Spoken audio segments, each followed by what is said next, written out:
परम पूज्य गुरुदेव जी अर्चने बंदने मुद मंगलमय संसमाश सत्संग प्रेमी भक्त सज्जनों श्रद्धा मूर्ति माताओं बहनों प्रिय बच्चों, आप सबके बीच में एक भजन प्रस्तुत है।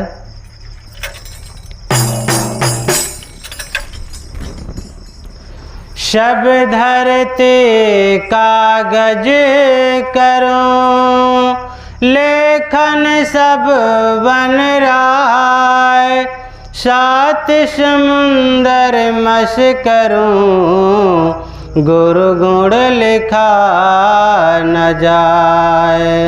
सतगुरु की महिमा अनंत अनंत किया उपकार, लोचन अनंत उघारिया, अनंत दिखावनहार।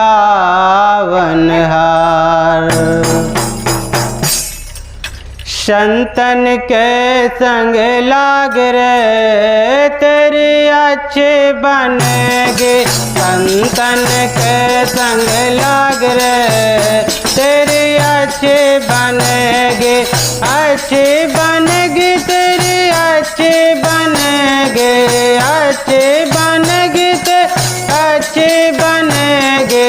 संतन के संग लाग रे तेरी अच्छी बनेगी, संतन के संग लाग रे तेरी अच्छी बनेगी। संतन के संग संतन की गति अंत ही जाने, संतन की गति अंत ही जाने। क्या जाने कोई कागरे तेरी अच्छी बनेगी, क्या जाने कोई कागरे तेरी अच्छी बनेगी। संतन के संग लाग रे तेरी अच्छी बनेगी, अच्छी बनेगी तेरी बिगड़ी, अच्छी बनेगी तेरी बिगड़ी बनेगी।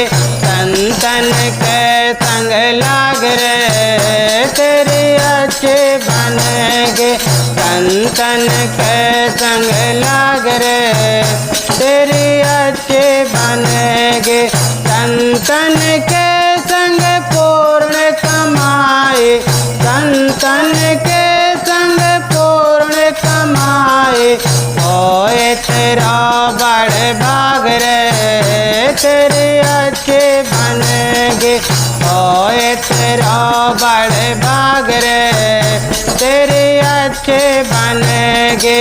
संतन के संग लाग रे तेरी अच्छी बने, अच्छी बनेगी तेरी बिगड़ी बनेगी, अच्छी बनेगी तेरी बिगड़ी बनेगी। संतन के संग लाग रे तेरी अच्छी बनेगी, संतन के संग लाग रे तेरी अच्छी बनेगी। ध्रुव के बने प्रहलाद के बन गए, ध्रुव के प्रहलाद के बन गए, ध्रुव के बने प्रहलाद के बन गए। गुरु सुमिरन बैराग रे तेरी अच्छी बनेगी, संतन के संग लाग रे तेरी अच्छी बनेगी, अच्छी बनेगी तेरी बिगड़ी बनेगी, अच्छी बनेगी तेरी बिगड़ी बनेगी। संतन के संग लाग रे तेरी अच्छी बनेगी, संतन के संग लाग रे तेरी अच्छी बनेगी। आए कबीर सुनो भाई साधो, रे सुनो भाई साधो, काए कबीर सुनो भाई साधो। राम भजन में लाग रे तेरी अच्छी बनेगी, राम भजन में लाग रे तेरी अच्छे बनेंगे, अच्छे बनेंगे, तेरे बिगड़े बनेंगे, अच्छे बिगड़े बनेंगे, संतन के संग लाग रे, तेरे अच्छे बनेंगे, संतन के संग लाग रे, तेरे अच्छे बनेंगे। बोले सद्गुरुदेव की जय।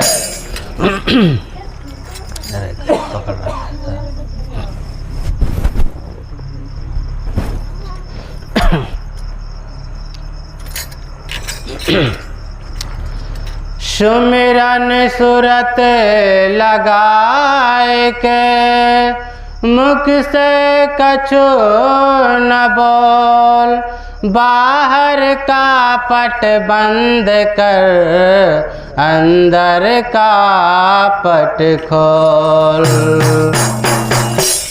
घूंघट का पट खोल रे, तो को पिया मिलेंगे, घूंघट का पट खोल रे, तो को पिया मिलेंगे, पिया मिलेंगे, तो को पिया मिलेंगे, पिया मिलेंगे, तो पिया मिलेंगे, घूंघट का पट खोल रे, तो को पिया मिलेंगे, घूंघट का पट खोल रे, तो को पिया मिलेंगे।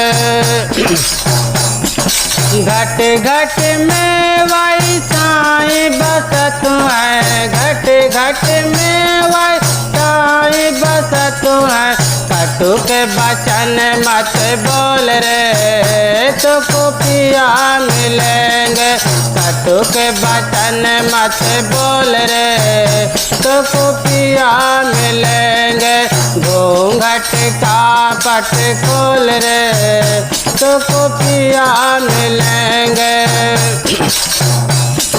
धन जो बन का गर्व न कीजय, धन जो बन का गर्व न कीजय, झूठा पच रंग चोल रे, तो को पिया मिलेंगे, झूठा पच रंग चोल रे, तो को पिया मिलेंगे, घूंघट का पट खोल रे, तो को पिया मिलेंगे।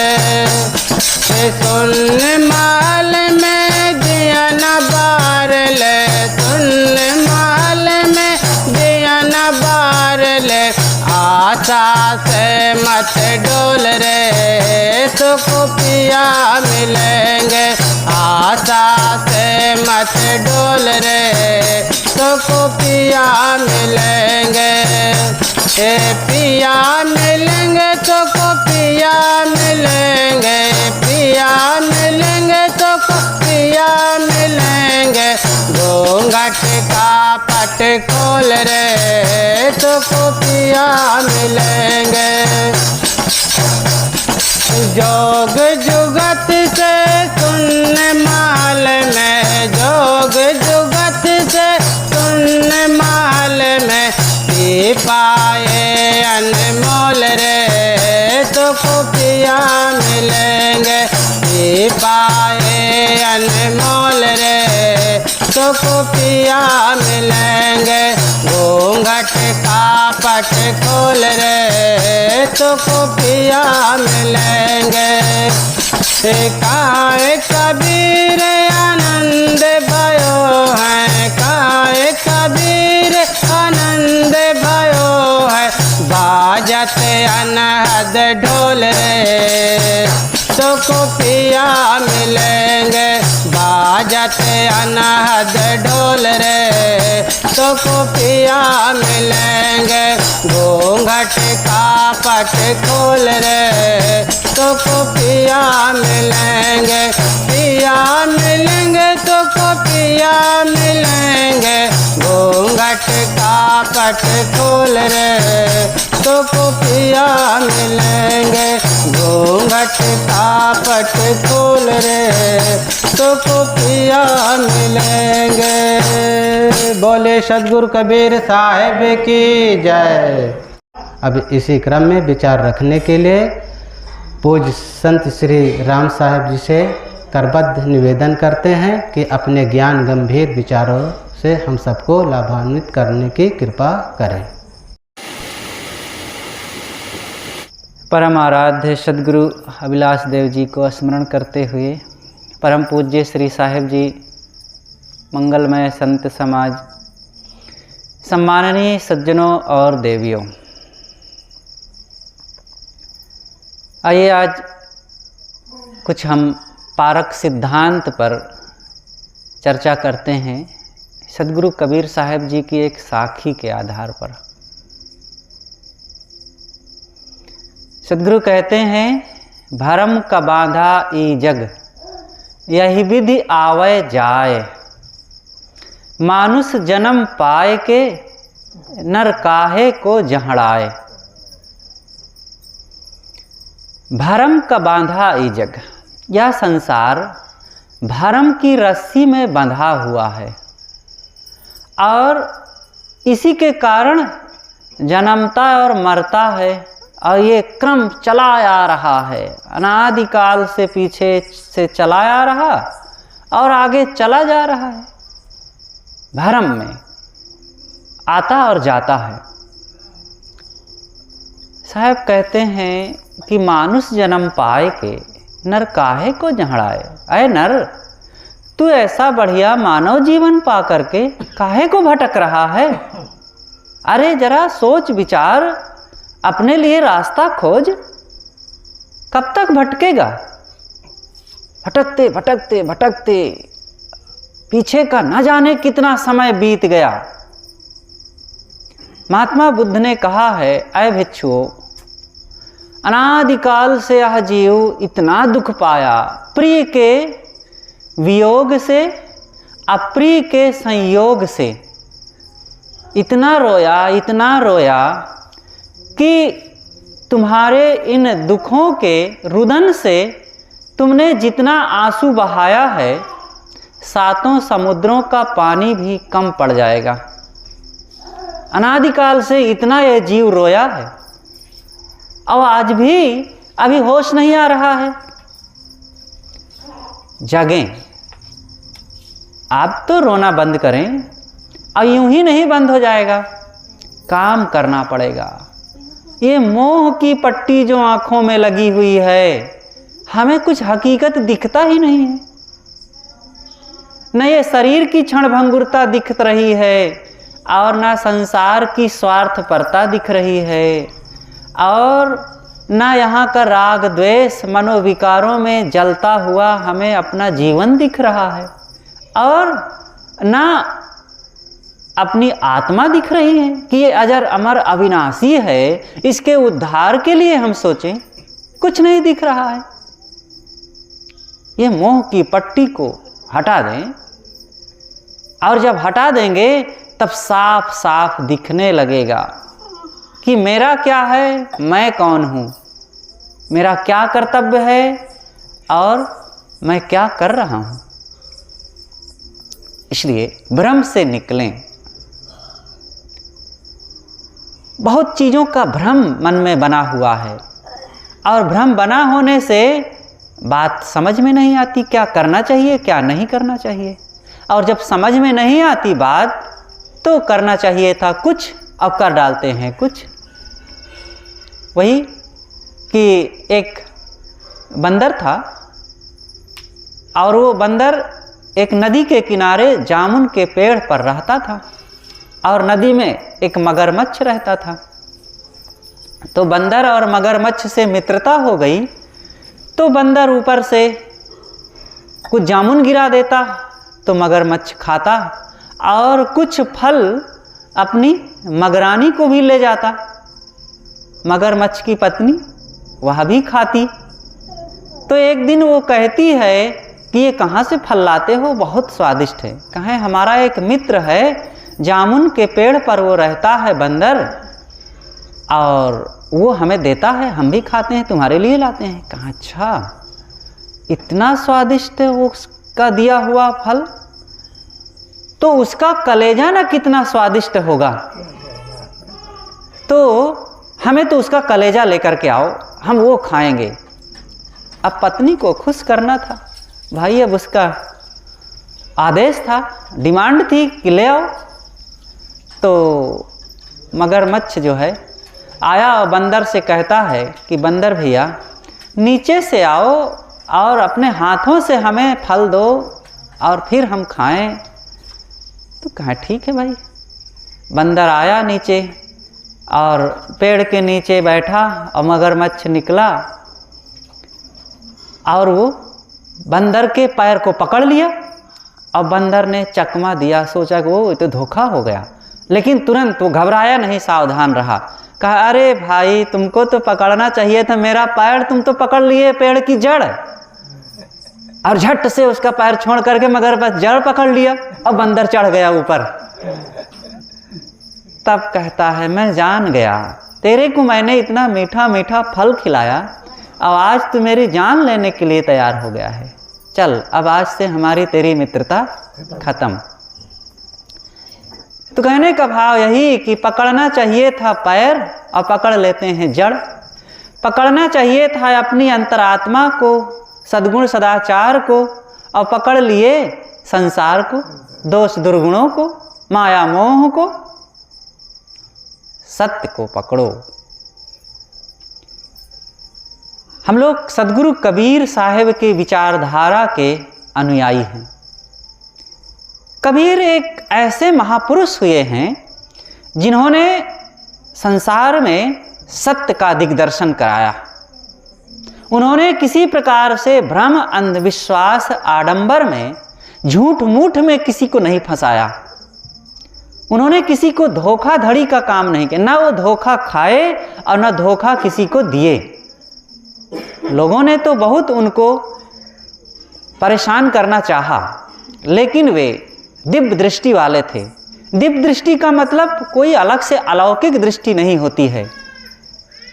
जिन्होंने विवेक को जगा लिया, अपनी अंतरात्मा को समझ लिया, उसकी दिव्य दृष्टि हो जाती है। इस संसार को हम सही ढंग से देखना जाने। तो कबीर के विचार जो हैं पारख विचार हैं। सद्गुरु कबीर ने खुद कहा है, भूल मिटे गुरु मिले पारखी, पारख दे लखाई, कहाँ ही कबीर भूल की औषधि, पारख सबकी भाई। भूल मिट जाती है तब मिटती है भूल जब पारख दे लखाई, गुरु पारखी मिले और वो पारख को दर्शा दें। और पारख ही सारे दुखों को मिटाने की औषधि है। तो पारखी गुरु मिले और पारख को लखा दें।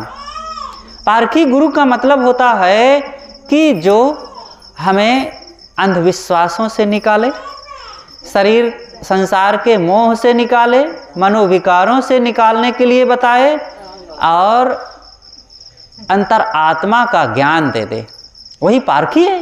और जो गुरु किसी देवी देवता में उलझा दे, मिट्टी पत्थर पूजने में लगा दे, पानी पहाड़ और नदी झरना पूजने में लगा दे, और फोटो कब्र पूजने को बतावे और कहे कि आकाश चांद सितारों को हाथ जोड़ते रहो तब तुम्हारा दुख दूर होगा, समझ लो कि वो पारखी नहीं है। वो सत्य को नहीं बता रहा है, वो खुद भटका है और दूसरों को भी भटका रहा है। लेकिन कबीर और कबीर के जो अनुयायी विचारवान वैरागवान संत हैं, उन्होंने ऐसा नहीं किया है। वो प्रत्यक्ष और परोक्ष से निकाल करके अपरोक्ष आत्मा का बोध कराते हैं, व्यवहारिक ज्ञान देते हैं। तो हम लोग ऐसे महापुरुष सद्गुरु कबीर के विचारों को अच्छी तरह से समझें। उनके विचार, अब तो कबीर साहब हैं नहीं कि जाकर के उनसे ज्ञान सुने और जीवन में उसका लाभ प्राप्त करें। उनकी वाणियाँ हैं बीजक। उनका जो ज्ञान का सागर ग्रंथ बीजक है, बीजक सबको पढ़ना चाहिए। और उनकी मौलिक रचना जो बीजक है, ऐसे पढ़ेंगे तो समझ में नहीं आएगा, क्योंकि वो सूत्र रूप में सब है। तो उसके महारमी जो विद्वान और विचार वैराग्य संपन्न संत हैं, उन्होंने जो बीजक की टीका व्याख्या लिखा है, जब उसको आप पढ़ेंगे तब साफ समझ में आएगा। वर्तमान के इस युग में सद्गुरु अभिलाष साहब एक ऐसे महामहिम वैरागवान संत हुए हैं, जिन्होंने सद्गुरु कबीर साहब ने जिस निर्भयता और साहस के साथ सत्य का कहा है, वैसे ही इस युग में सद्गुरु अभिलाष साहब जी ने अपनी पारखी और विवेक की दृष्टि से बीजक को समझा, परखा और उस पर अपने विचार कहे हैं और ग्रंथ के रूप में भी उन्होंने लिखा है। उस ग्रंथ का नाम है बीजक व्याख्या। तो आप सबको भी बीजक व्याख्या पढ़ना चाहिए। आप कहते हैं कि भ्रम का बांधा ई जग, इस संसार के लोग भ्रम में बंधे हुए हैं। वो कौन सा भ्रम है? भूत प्रेत। भूत प्रेत आप लोगों ने देखा है? भूत प्रेत होते हैं कि नहीं? नहीं होते। इन चीज़ों को समझना जरूरी है। कहीं भी भूत प्रेत नहीं होते हैं। भूत प्रेत नाम का कोई जंतु नहीं होता है। सबको निर्भय बनना चाहिए। अगर भूत प्रेत होते हैं तो मिलना चाहिए, वो दिखने चाहिए। कहीं कोई ऐसा जानवर तो नहीं है, कहीं कोई ऐसा भूत तो नहीं है। फिर भी लोग क्यों डरते रहते हैं? क्यों इस भ्रम में पड़े रहते हैं? केवल मन की हमारी कमजोरी है। ये भ्रम भूत सकल जग खाया, जिन जिन पूजा तिन जहड़ाया। ये भ्रम के भूत आज हम लोगों को वो पकड़ रखा है। कहीं कोई भूत प्रेत नहीं है।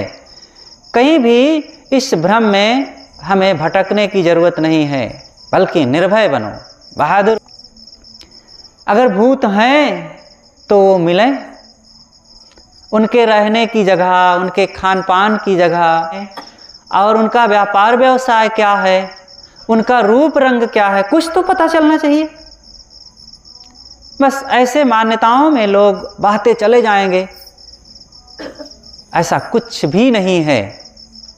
मिट्टी पत्थर की पूजा उपासना लोग करते हैं। लोग भ्रम में ऐसा कुछ मान लेते हैं कि हम इसकी पूजा करेंगे तो हमारा दुख दूर हो जाएगा। अब पूजा के नाम पर किसकी पूजा करना चाहिए, किसकी नहीं करना चाहिए, ये भी तो विचार कर लें। सचमुच ये देवियां हैं, ये देवता हैं। इन सच्चे देवी देवियों को हमें समझना चाहिए। जिस देवी की पूजा करते हैं वह देवी ना बोले और ना चले फिरे, ना हंसे, तो वो तो कुछ करती नहीं। और जो सच्ची देवियां हैं इनको हम समझते नहीं हैं, इनको मानते नहीं हैं। इसलिए ये मन का एक भ्रम है। कहीं कोई देवी देवता बाहर नहीं है। ये देवी देवता के नाम पर हम लोग भटक जाते हैं। जिससे देवी कहते हैं, अब उसका मतलब है वो बलवान होगी। उससे आशीर्वाद मांग रहे हैं तो निश्चित है उसके पास बहुत ज्ञान होगा, बड़ी ताकत होगी, बड़ी शक्ति होगी। और उसके पास जाते हैं, हाथ जोड़ते हैं, अब इतनी शक्ति है वो कुछ भी नहीं कर पाती, कुछ भी नहीं दे पाती, कुछ भी नहीं बोल पाती, हाथ भी नहीं उठा पाती है, आशीर्वाद भी नहीं दे पाती है। तो कौन सी आशा लेकर के वहाँ जाते हैं? और इन देवियों के पास जाओगे तो ये बोलेंगी, बात करेंगी, समझाएंगी और ज्ञान की बात कहेंगी। और इन माताओं के पास जाकर के बैठोगे और थोड़ी सी बात कह दोगे कि बड़ी भूख लगी है तो ला करके तुरंत हमारे लिए हर व्यवस्था करती हैं। इसलिए सही ढंग से हमें सच्चे देवी देवता को पहचानना चाहिए। अच्छा, वृक्ष वनस्पतियों में, पेड़ पौधों में ये बताओ कि इसमें जीव होता है कि नहीं? वनस्पतियाँ निर्जीव हैं। उनका उपयोग करो और उनको सही ढंग से आप खाओ पियो, लेकिन उसमें जीव है ऐसा मानेंगे तो ये भ्रम में पड़ जाएंगे। जिन जिन चीज़ों को हमें समझने की ज़रूरत है उसको हम अच्छी तरह से समझें। वृक्ष वनस्पतियों में अगर जीव होते तो फिर हम लोग भी मांसाहारी कहलाते। किसमें जीव होता है? जीवधारी और जिसमें जीव नहीं होता है, इन दोनों की अलग अलग पहचान है। मांसाहारी और शाकाहारी ये दो प्रकार के होते हैं। अगर वृक्ष वनस्पतियों में जीव है तो फिर हम लोग जो खा रहे हैं, मूली खा रहे हैं, गाजर खा रहे हैं, पालक खा रहे हैं, सब्जियां खा रहे हैं, आम फल फूल खा रहे हैं, तो हम लोग भी मांसाहारी हो जाएंगे। अगर उसमें जीव है तो मूली गाजर परवर पालक धनिया आदि खा रहे हैं तो उन जीवों को खा रहे हैं, तो हम मांसाहारी हो गए। लेकिन मांसाहारी और शाकाहारी ये दो अलग अलग प्रकार हैं इनके। मांसाहारी जो होते हैं उनकी पहचान और शाकाहारियों की पहचान अलग अलग है। देखिए, जो प्राणियों में मांसाहारी होते हैं उनकी कौन कौन सी पहचान है? मांसाहारी जानवरों के नाखून बड़े बड़े होते हैं और शाकाहारी जानवरों के नाखून छोटे होते हैं, चपटे होते हैं। आप देख लीजिए, कुत्ता, बिल्ली, बाघ, भालू, शेर, चीता और भी जितने भी मांसाहारी होंगे उन जानवरों के नाखून नुकीले होंगे, धारदार। और जो शाकाहारी हैं, बैल, गाय, घोड़ा और भी बहुत से जानवर हैं, इन सब जानवरों के नाखून चपटे होंगे, नुकीले नहीं होते हैं, क्योंकि इनको नाखूनों का वैसे उपयोग नहीं करना पड़ता है। और जो मांसाहारी हैं वो नाखून, उनके पास छुरी चाकू तलवार तो है नहीं, नाखून से ही जानवरों को मार करके उनका मांस वे खाते हैं। तो ये दोनों का अलग अलग पता चल गया ना नाखून के माध्यम से कि ये चपटे नाखून होने से शाकाहारी हैं और ये नुकीले नाखून होने से मांसाहारी हैं। अब इस पर विचार ये करना है कि हम मनुष्यों के नाखून कैसे हैं? नुकीले हैं कि चपटे हैं, छोटे छोटे? नुकीले हैं, कुछ लोग रखा देते हैं, वो बात अलग है। हम लोगों के नाखून चपटे हैं, पशुओं उन प्राणियों की तरह जो शाकाहारी हैं। तो बाहर के लक्षण से पता चला, एक लक्षण ये मिला कि हम मांसाहारी नहीं हैं, शाकाहारी हैं। और दूसरा, दांत। देखो, दूसरा लक्षण है दांत। जितने भी मांसाहारी हैं उनके दांत नुकीले होंगे और जितने शाकाहारी हैं उनके दांत चपटे होंगे। हम लोगों के दांत कैसे हैं? नुकीले हैं, चपटे हैं। तो इससे पता चल गया कि हम मनुष्य लोग शाकाहारी प्राणी हैं। तीसरी चीज है पानी पीने का तरीका। जितने भी मांसाहारी प्राणी हैं वे कैसे पानी पीते हैं? जीभ से चाट करके, वो सुरख के नहीं पीते हैं। कितना बड़ा जानवर हो, शेर है, चीता है, बाघ है, कुत्ता है, बिल्ली है, उनको आप पानी दे दीजिए पात्र में तो भी वो पी नहीं सकेंगे, वो चाट के पिएंगे। उनकी जीभ लंबी होती है, चाट करके जीभ से ही जो थोड़ा थोड़ा पानी उठेगा उसी को पिएंगे। लेकिन जितने शाकाहारी प्राणी हैं वे कैसे पिएंगे? वो सुरख करके पिएंगे। चाहे मनुष्य हो, चाहे बैल हो, चाहे घोड़ा हो, चाहे ऊंट हो, ये सब। हाथी भी वैसे ही, हाथी भी तो सुरखता है, सूंड से सुरखता है। तो ये सब जानवर शाकाहारी हैं। और हम लोग कैसे पीते हैं? चाट करके कि सुरख करके? सुरख करके। तो पता चल गया ना कि मनुष्य भी शाकाहारी है। और जितने मांसाहारी प्राणी होते हैं उनको रात के अंधेरे में भी दिखता है। रात के अंधेरे में, तभी तो जंगलों में शिकार खोजते हैं वे। अंधेरे में रात में ही वो शिकार खोजने चलते हैं। अगर दिखे ना तो कहीं भी वो टकरा जाएं पेड़ पौधों से, नाली में गिर जाएं, अब कहीं भी गिर जाए ना, लेकिन उनको दिखता है, रात के अंधेरे में भी उनको दिखता है। अब हम लोगों को अथवा अन्य जो जानवर हैं शाकाहारी, उनको रात में नहीं दिखता है।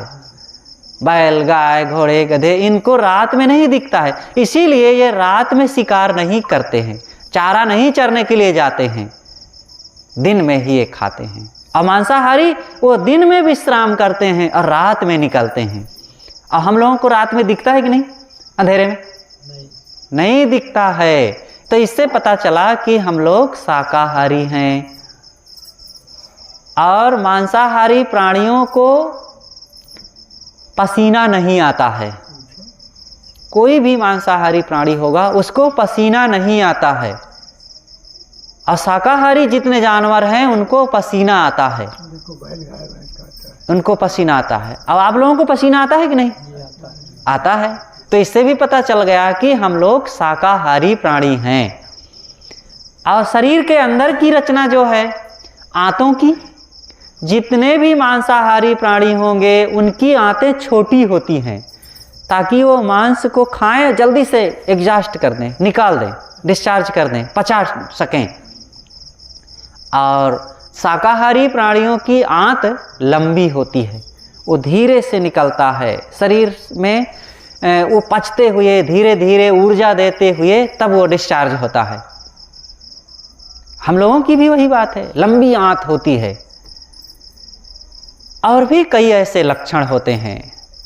तो इस प्रकार से ये बात को समझ करके देखो, प्रकृति ने हमको स्वाभाविक शाकाहारी बनाया है और इसके बाद भी हम जीव के स्वादवश अतिक्रमण करके, क्रूर बन करके, किसी की जान ले करके अगर मांस खाते हैं तो हम प्रकृति के साथ, अपने शरीर के साथ और दूसरे प्राणियों के साथ कितना अत्याचार कर रहे हैं ना।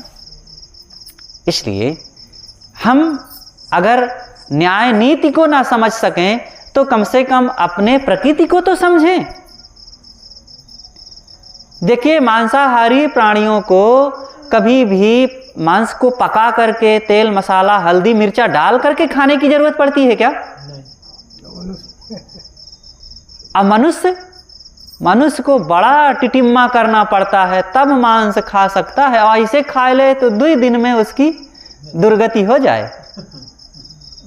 एक सज्जन के यहाँ मेहमान आए तो उसने अपनी पत्नी से कहा कि सुनो जी, मैं बाजार जा रहा हूँ, आज हमारे जो अतिथि आए हुए हैं इनका अच्छे से स्वागत करना है, तो मैं जा करके बाजार से कुछ अच्छी सी सब्जी लाता हूँ और तुम वो तैयारी करके रखना। बाजार गया तो जहाँ पर आलू, परवल, कटहल, कुमड़ा और बैगन, टमाटर आदि बिक रहा था, वहाँ कोई खास भीड़ नहीं थी। और बाजार के किनारे में एक जगह बड़ी भीड़ थी, वहाँ पहुँचा, सोचा खास कोई सब्जी वहाँ बिक रही है, जाऊँ वहीं से ले लूँगा। और गया तो देखा एक जल्लाद जैसा व्यक्ति बकरे को काट काट करके और बेच रहा था, लोग खरीद रहे थे। सोचा कि चलो लोग खरीद रहे हैं, मैं भी इसी को खरीद लेता हूँ।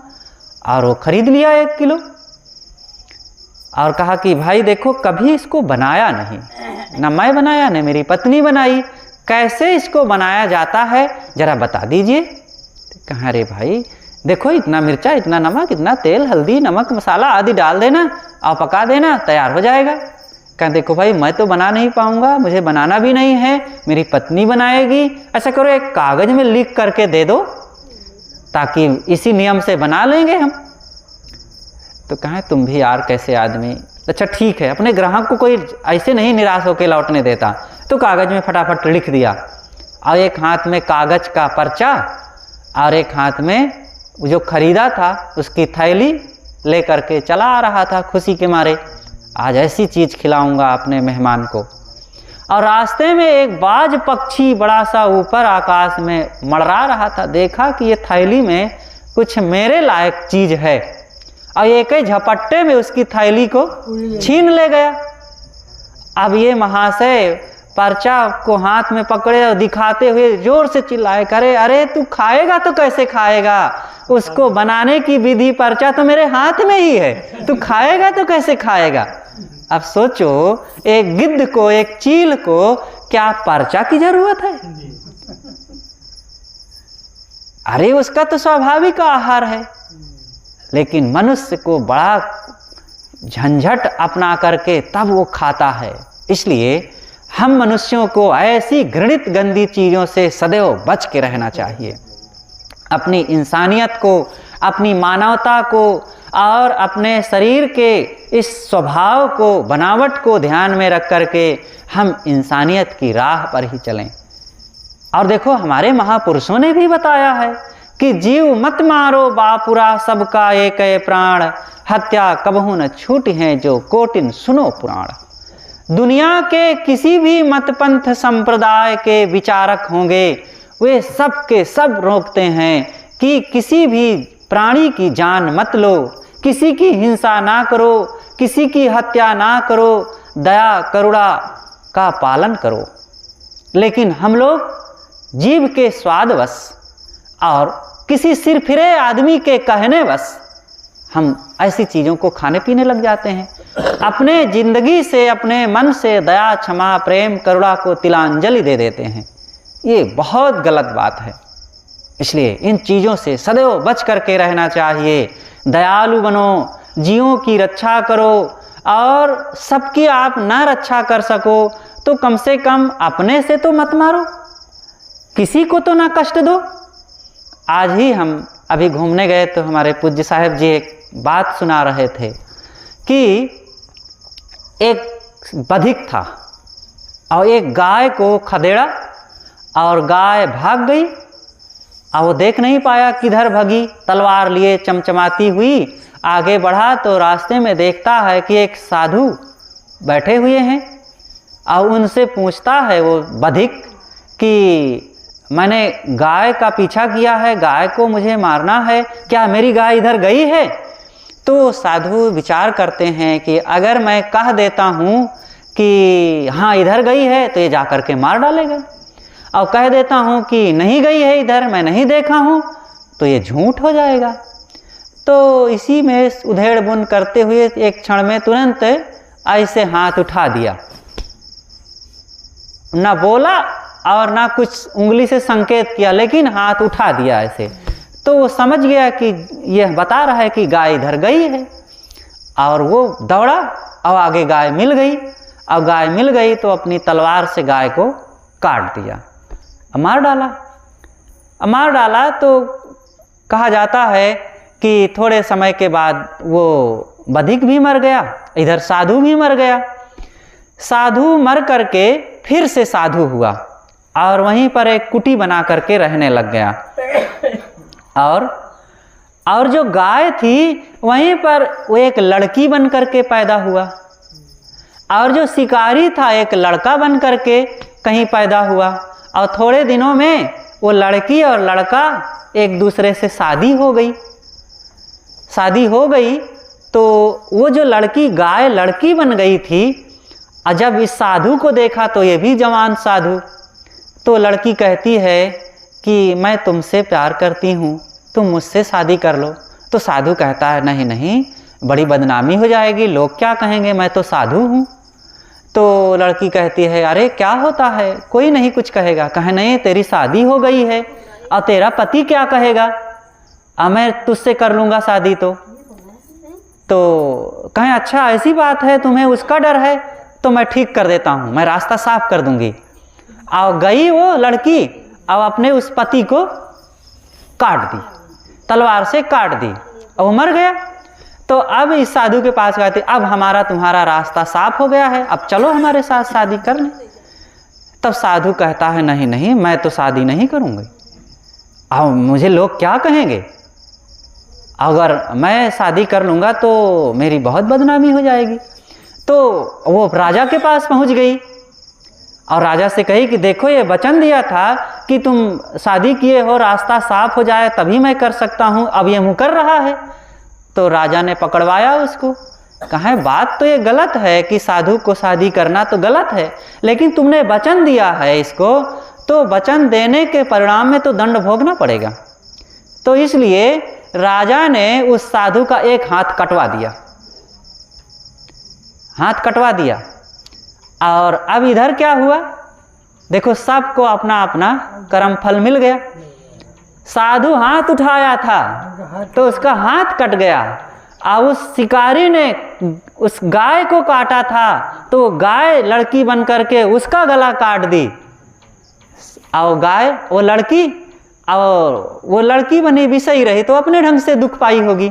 लेकिन सबको अपने अपने कर्मों का फल मिलता है, और हम किसी की जान लेंगे, किसी की हिंसा करेंगे, हम कैसे बच सकते हैं?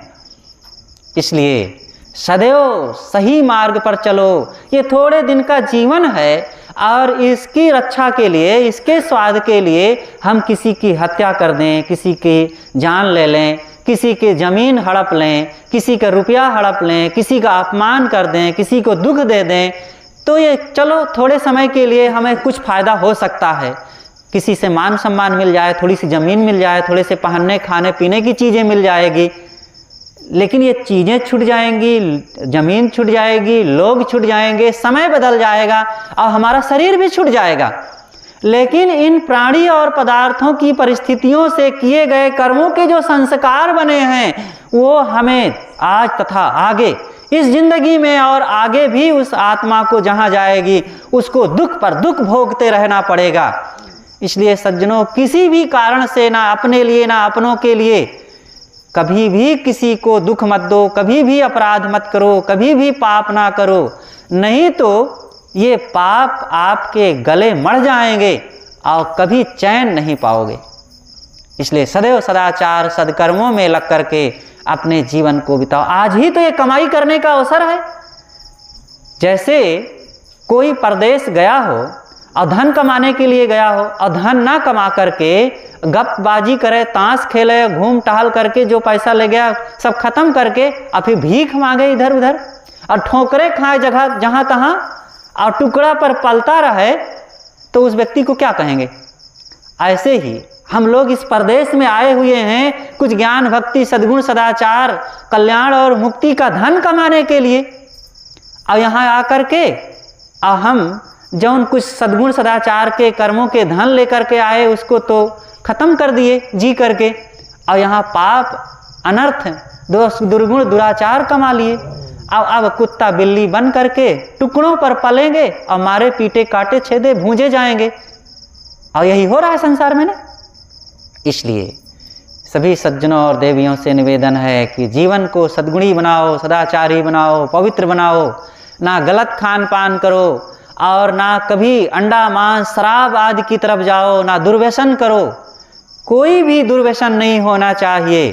शराब छुओ भी मत कभी। कहने के लिए लगता है कि शराब तो शायद फलों का रस है, इसमें तो किसी की हिंसा भी नहीं दिखती है, लेकिन शराब पीने के बाद सारी हिंसा होने लगती है। और शराब वह चीज़ है जिस पानी को पीने से शरारत उत्पन्न हो जाए। सरधन आब, शराब का मतलब ये तो सरधन आब, सर माने शरारत और आब माने पानी। जिस पानी को पीने से शरारत उत्पन्न हो जाए और कर्म कुकर्म कुछ समझ में न आवे, उसे कहते हैं शराब। एक राजा था, राजा बहुत शराबी था और शराब के नशे में इतना धुत रहता था कि उसको राजकाज की फिक्र ही नहीं रहती थी। एक उनका जो मंत्री था बहुत समझदार था। उसने एक दिन एक ब्राह्मण का भेष बना करके और शराब बेचने की मटकी, शराब की मटकी सिर पर ले करके राजा की तरफ से निकला और शराब के बारे में कहता है कि ले लो मेरी यह शराब बहुत अच्छी शराब है। इस शराब को पी करके तो बड़े बड़े लोग भी नष्ट हो गए। इस शराब को पी करके गरीब लोग तबाह हो गए, धनी लोग नष्ट हो गए। इस शराब को पी करके बड़े बड़े विद्वान भी बर्बाद हो गए और राजा महाराजा भी बर्बाद हो गए। और इस शराब को पी करके लाख वाले भी खाक में मिल गए। ले लो यह शराब, बहुत गुणकारी शराब है। तो राजा सुना, कहा कि अरे ये कैसा है व्यापारी, अपने ही चीज की बुराई को बताते हुए बेच रहा है, भला कौन खरीदेगा। तो राजा ने बुलाया, कहा अरे तुम क्या ये कह रहे हो, बेच भी रहे हो और इसकी बुराई भी बता रहे हो। कहे नहीं राजन, बहुत अच्छी शराब है, इस शराब को जो पीता है वो बर्बाद हो ही जाता है। अरे शराब को जो पी लिया तो उसकी पत्नी तो पति को खंभे में बांध करके पीटती है और कोई भी दुश्मन आकर के उस पर अपना हाथ साफ कर लेता है। ले लो राजन, ये शराब बहुत गुणकारी है। जब सारी बातें ऐसे बता दिया तब राजा के मन में बड़ी घृणा उत्पन्न हो गई कि ऐसी शराब, जिस शराब को पीने से पत्नी भी पति को खंभे में बांध करके मारे, कोई दुश्मन भी आकर के गला काट जाए और धनी भी गरीब हो जाए, राजा भी लाख वाले भी खाक में मिल जाए, ऐसी शराब ये होती है। और तभी से वो शराब पीना छोड़ दिया और ध्यान से देखा तो ये ब्राह्मण नहीं है, ये तो मेरा मंत्री ही है। कहा अरे मंत्री, तुम तो आज गजब कर दिए, तुमने मेरी तो आंखें खोल दिया। कहे राजन, आपके इस विनाश को देख करके मुझे सहन नहीं हुआ, ये पूरी प्रजा अनाथ होती जा रही है और आप ये क्या कर रहे हैं। उन्होंने संकल्प किया कि आज के बाद मैं कभी शराब नहीं पीऊंगा। इसलिए सभी सज्जनों, कोई भी इंसान हो, सदाचार के पथ पर अगर वो चलना चाहता है, सुखी होना चाहता है, तो ऐसे अनर्थकारी शराब का त्याग करें ही। और केवल शराब ही नहीं, बीड़ी भी ना पिएं, तंबाकू भी ना खाएं, गुटखा भी ना खाओ। आज देखो, जिधर देखो गली गली में जितना एक गाय भैंस और कुत्ता बिल्ली गंदगी करके गलियों में, सड़कों पर, जहाँ तहाँ गंदगी नहीं बिखेरते हैं, उससे ज़्यादा तो ये आदमी बिखेर रहा है। गाय भैंस तो गोबर करके बिखेरता है और ये आदमी तो मुँह से गंदगी चारों तरफ बिखेरे है। जहाँ देखो वहीं थूक पड़ी है नई पुरानी, सड़कों पर, गलियों में और स्टेशनों में, प्लेटफार्मों पर, हॉस्पिटल के कॉर्नरों पर, कहीं भी सरकारी ऑफिसों में चले जाओ, ये आदमी है कि कुछ और है। इसलिए ऐसी चीज़ों का त्याग करो। यही तो है पारख, यही तो है समझदारी, यही तो है सदाचार। इसके पश्चात और भी अपने जीवन को हम सुधार की तरफ चलें। ये तो मोटे मोटे दोष दुर्गुणों के बारे में बता दिया कि जो समझदार होते हैं वे लोग मांस त्याग कर ही देंगे, शराब का त्याग कर ही देंगे, अंडा आदि से ऊपर उठेंगे ही, चोरी हिंसा व्यभिचार वो करेंगे ही नहीं, इन सब से सदैव दूर रहें। इसके पश्चात और क्या करना चाहिए? दयावान बनो, क्षमावान बनो, गुरु भक्ति को अपनाओ। गुरु भक्ति सारे सद्गुणों की जननी है। आप सत्संग में जाएं और गुरु संतों की संगत में रहेंगे तो उनके विचार मिलेंगे, और उनके विचार जब मिलेंगे तो आपके अंदर में सद्बुद्धि आएगी, और सद्बुद्धि जब आ जाएगी तो आप गुरु संतों से दूर रह ही नहीं पाएंगे। अपनी बातों को हम यहीं पर अब समाप्त करते हैं। हमारे बीच परम पूज्य श्री साहेब जी विराजमान हैं।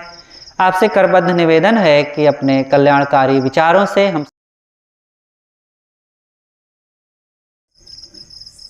पूजनीय संत समाज, धर्म प्रेमी बंधुओं तथा श्रद्धा मूर्ति देवियों, अभी हम बहुत सुंदर विचार संत श्री राम साहेब जी के श्रवण कर रहे थे।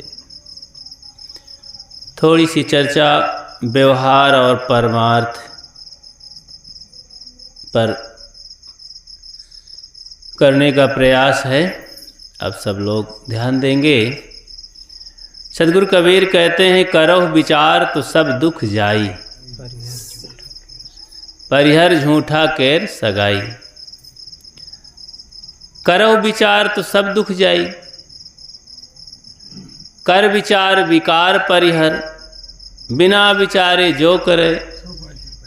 ये सब बातें विचार के लिए कहा गया। अनेक विधि से विचार को बढ़ाओ। विचार एक शक्ति है। मनुष्य के पास बहुत शक्तियां हैं। शक्ति को सुला भी दिया जाता है, दफना भी दिया जाता है, सब शक्ति को जगा भी दिया जाता है। कोई भी शक्ति हो, देखो पढ़ने की शक्ति को जगाया गया, स्कूलों में जा जा करके, किताब पढ़ पढ़ करके, अभ्यास कर करके, कलम चला चला करके। पहले जीरो भी नहीं बनता था और अब एकदम हीरो हो जाते हैं लिखते लिखते। किसी बच्चे से कहो बेटा जीरो बनाओ, अब जीरो बनाना कितना सरल है, लेकिन अभ्यास नहीं है, हाथ कांप जाएंगे उसके, कलम ही नहीं पकड़ते बनेगा। लेकिन अभ्यास करते करते करते वही विद्वान हो गया और फिर उसी कलम से हाथ से लिखते लिखते कई पुस्तकें मोटी मोटी लिख डालता है, कितने रजिस्टर भर डालता है, पूरा लाइब्रेरी भर देता है, लिखते लिखते अलमारी भर देता है कापियों से। अभ्यास बढ़ाया ना। किसी आदमी को खड़ा कर दो बोलने की शक्ति पर कि जरा बोलो तो, कुछ बात बोलो, तो कांप जाता है, मुंह सूख जाता है, पसीने आ जाते हैं। लेकिन वही आदमी जब अभ्यास करने लगता है तो घंटों घंटों बोलता है, दिन भर लेक्चर देता है। शक्ति को जगाया ना, बोलने की शक्ति को बढ़ाया। और अभी शहरी आदमी को जाओ, किसी बच्चे को कहो बेटा थोड़ा गाली दो, तो कौनो बहू को कहो तो गाली देना आता है कि ना। देहाती औरत बहू को कौनो कहो तो, अरे गाली का इतना अभ्यास है कि एकदम से। कोई कोई इस गांव में भी होंगे कोई नामी, इतना अभ्यास किए उन्होंने गाली कह दो देने के लिए, सुबह सुबह पूरा गांव सुनाएगा वो। ऐसी गाली कि दूसरे लोग मुंह दाब के भागेंगे। तो गाली का अभ्यास उसने कर लिया है। तो जिसकी हत्या पाप करने की आदत नहीं है, तो चींटी भी मर जाती है तो लोग कांप जाते हैं, अरे कैसे हो गया। मच्छर दब गया तो पश्चाताप करने लगते हैं। लेकिन ऐसा उसने पाप करने का अभ्यास बढ़ाया और अपने हृदय को कुंद कर लिया कि बड़ी बड़ी हत्या कर डालता है अपने तीर तलवार छुरी से, हाथों से, तब भी उसका रूह नहीं कांपता है। तो उसे घृणा नहीं आती है, उसे पश्चाताप नहीं होता है, क्योंकि पाप करने में माहिर हो गया, अभ्यास कर लिया। अच्छा और बुरा दोनों का अभ्यास किया जाता है। दो पथ संयम और असंयम तुमसे अब सब कही, पहला शुभ दूसरा अशुभ इसे भूलो नहीं, पर मन प्रथम की ओर ही तुमको झुकाएगा भी, अब न संभलोगे अभी तो फिर न संभलोगे कभी। मनुष्य के पास विकल्प है और किसी प्राणी के पास नहीं होता है। क्या विकल्प है? चाहे यह करो चाहे वह करो, यह करो चाहे वह करो, पाप करो चाहे पुण्य करो, अच्छा करो चाहे बुरा करो, चाहे शादी करो चाहे ना करो। ये दोनों विकल्प है ना। कोनो डॉक्टर तो नहीं बताए कि यह करबे करो, नहीं मर जाई हो, अरे पाप करो नहीं मर जाई हो, शादी करो नहीं मर जाई हो, ऐसा कोनो कोई कहता तो नहीं। चाहे करो चाहे ना करो, तो विकल्प है ना दोनों। ना पाप करो, ना गाली दो, ना खराब काम करो। अच्छा भी तो चुनाव कर सकते हो, लेकिन ये अधम आदमी वही खराबे का चुनाव कर लेता है। अच्छा भी तो कर सकता था, क्रोध करो या ना करो। कहा नहीं क्रोध ना करब तो सब डरुआ ले हैं, तो क्रोध कई लेते हो।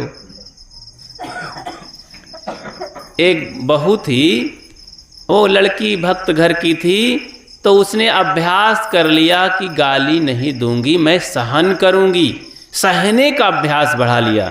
बंधुओं, परिवार घर में अपने परिवार को, घर को बढ़िया सुंदर बनाने के लिए एक गृहिणी अथवा पुरुष ही हो, सहनशीलता जिसमें है और प्रेम है, ये दोनों शक्तियां अगर उसने बढ़ा लिया तो क्या कहना, कोई उसे गाली भी दे, अब सहने की शक्ति है, सह लेता है।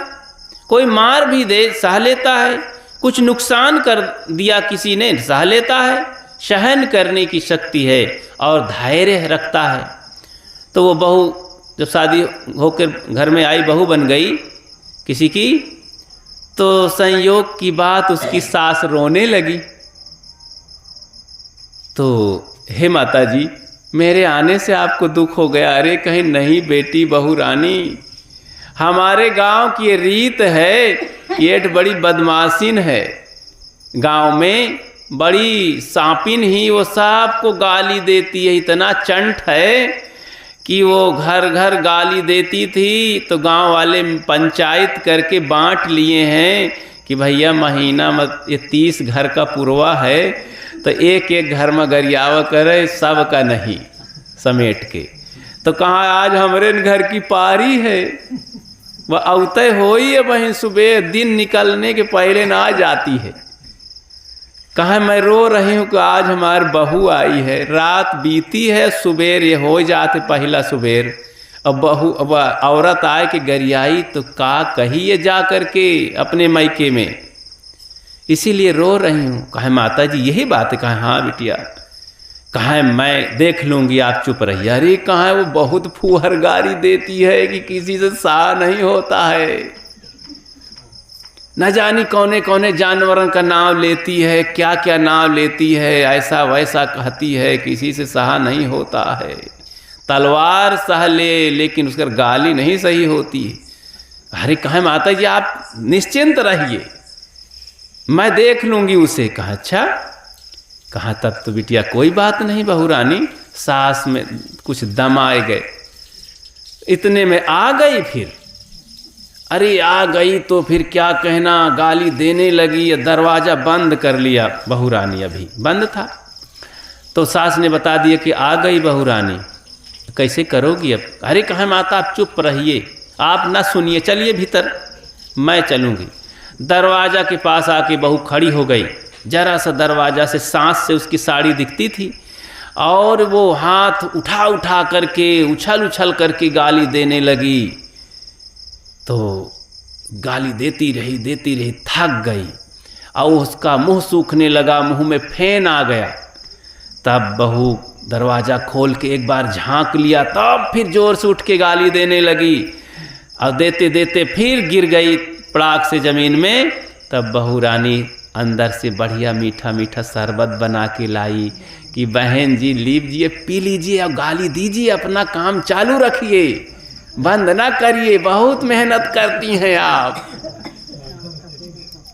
तब अब फिर उठ के खड़ी हो गई और शरबत उर्बत तो पी नहीं, मार दी, हाथ गिर गया और फिर गाली देने लगी।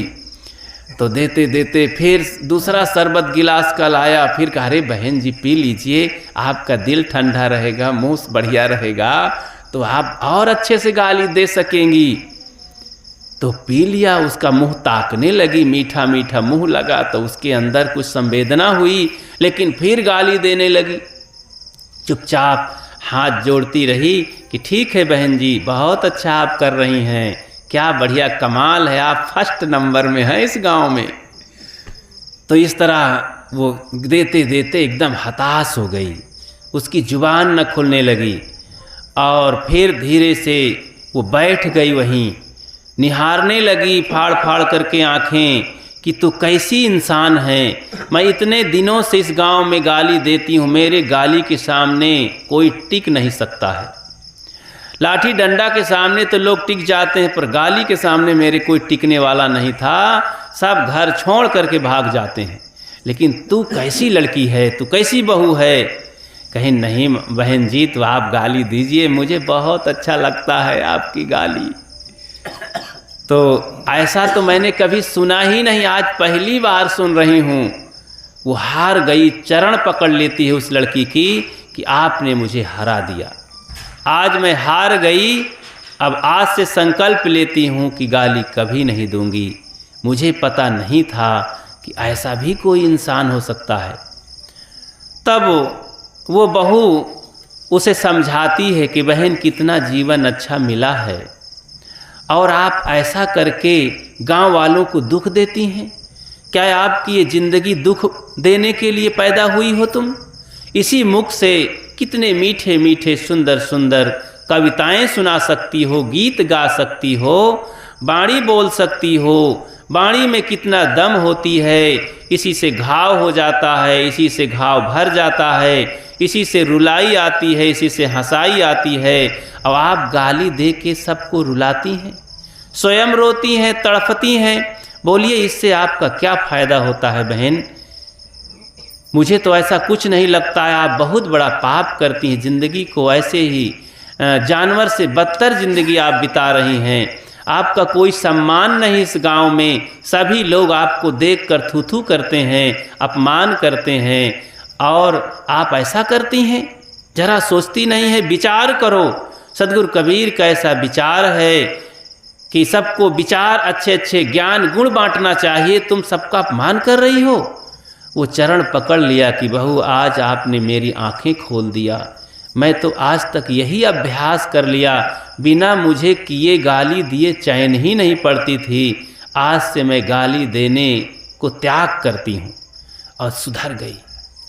बंधुओं देखो, एक सत्संगी घर की लड़की ससुराल में जा करके वर्षों वर्षों का एक बहुत बड़ा राक्षस को मार गिराया। बंद हो गया गाली देना, गांव भर के लोग सुकून से रहने लगे, सुखी हो गए। सब बेचारे एक एक दिन शोकित रहते थे कि आज हमारा नंबर आए, कैसे होगा आज हमरे घर की बिटिया बहनिन का चौपट कई डाई है। तो लेकिन उस दिन से काम खत्म हो गया। वर्षों वर्षों शांति से सुकून से उस गांव में रहने लगे सब लोग, सबकी चिंताएं मिट गई। इस तरह सहनशीलता के बदौलत एक महान बड़ा भारी अज्ञानी क्रूर आदमी को भी, राक्षस को भी उसने मार गिराया, ढहा दिया, ध्वस्त कर दिया। तो ये सद्गुण जब दुर्गुणों को ध्वस्त कर देता है तो उसमें अपने लिए तो सुख मिलता ही है, दूसरों को भी बहुत सुख मिलता है। तो सास को बड़ा सुकून मिला उस बहू के, वो चरण पकड़ लिया, सास भी धन्य है बहू, तू तो मेरे घर में देवी आ गई है, इस गांव भर की देवी है। सब लोग आकर के उसको धन्य धन्य जय जयकार करने लगे। तो देखो एक सद्गुण गांव भर में उस बहू ने प्रयोग करके सबके ऊपर विजय प्राप्त कर लिया, सम्मान लूट लिया। तो हम सबको अपने जीवन में सहनशीलता हासिल करके और विवेक और विचार का प्रयोग करके सुख पैदा करें और दूसरों को सुखी बनाएं। करो विचार तो सब दुख जाई, सारा दुख चला जाता है विचार करने पर। विचार करो कि जिस चीज़ के लिए हम झगड़ा कर रहे हैं, जिस चीज़ को लेकर हम छल कपट कर रहे हैं, भाई भाई को लुटा रहे हैं, विचार करो उसमें क्या रखा है। बिना विचारे आदमी कितना दुखी होता है और अपने बच्चों को, अपने परिवार को, अपने समाज को कितना दुखी कर देता है। एक पुरोहित पंडित जी थे, पुरोहित आदमी, पंडितों में कुछ लोग पुरोहित हुआ करते हैं, तो वो धंधा करते हैं, कर्मकांड करने का धंधा। कर्मकांड करके उनको पैसा मिलता है, आटा सीधा मिलता है, धन मिलता है और उनका परिवार चलता है।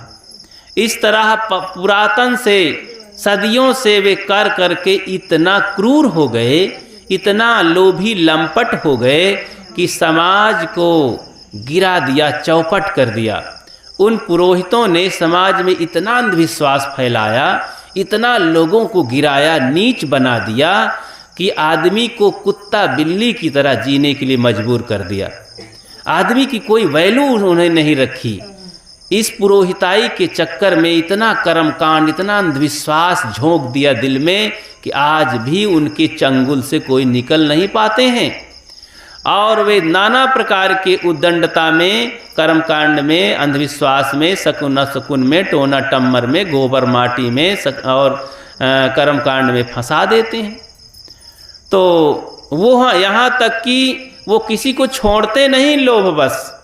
उन्हीं का बेटा था, 2 बेटे थे उस पुरोहित बाबा के। तो एक बेटा पता नहीं कहाँ से उसका पुण्यपूर्व जन्मों का उदय हुआ। एक दिन वो चला गया सत्संग में संतों के। बंधुओं, इसीलिए कहा गया है कि सत्संग मुद मंगलमय संत समाजो, जो जग जंगम तीर्थ राजू। ये सत्संग चलता फिरता तीर्थराज प्रयाग है, ये जंगम तीर्थ है संतों का समाज।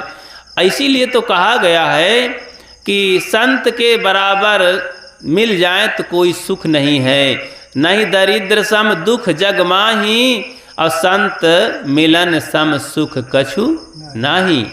संतों के मिलने के समान कोई संसार में सुख नहीं है, क्योंकि संत मिलने पर मनुष्य के अंदर का अज्ञान दोष पाप भाग जाता है। तभी तो भक्त लोग गाते हैं, आए साधु बाबा आनंद भय नगरी, आए साधु बाबा संत के आए शांति सुख जागे, भूल भरम की छोड़ाइन सगरी, आए साधु बाबा आनंद भय नगरी, आए साधु बाबा।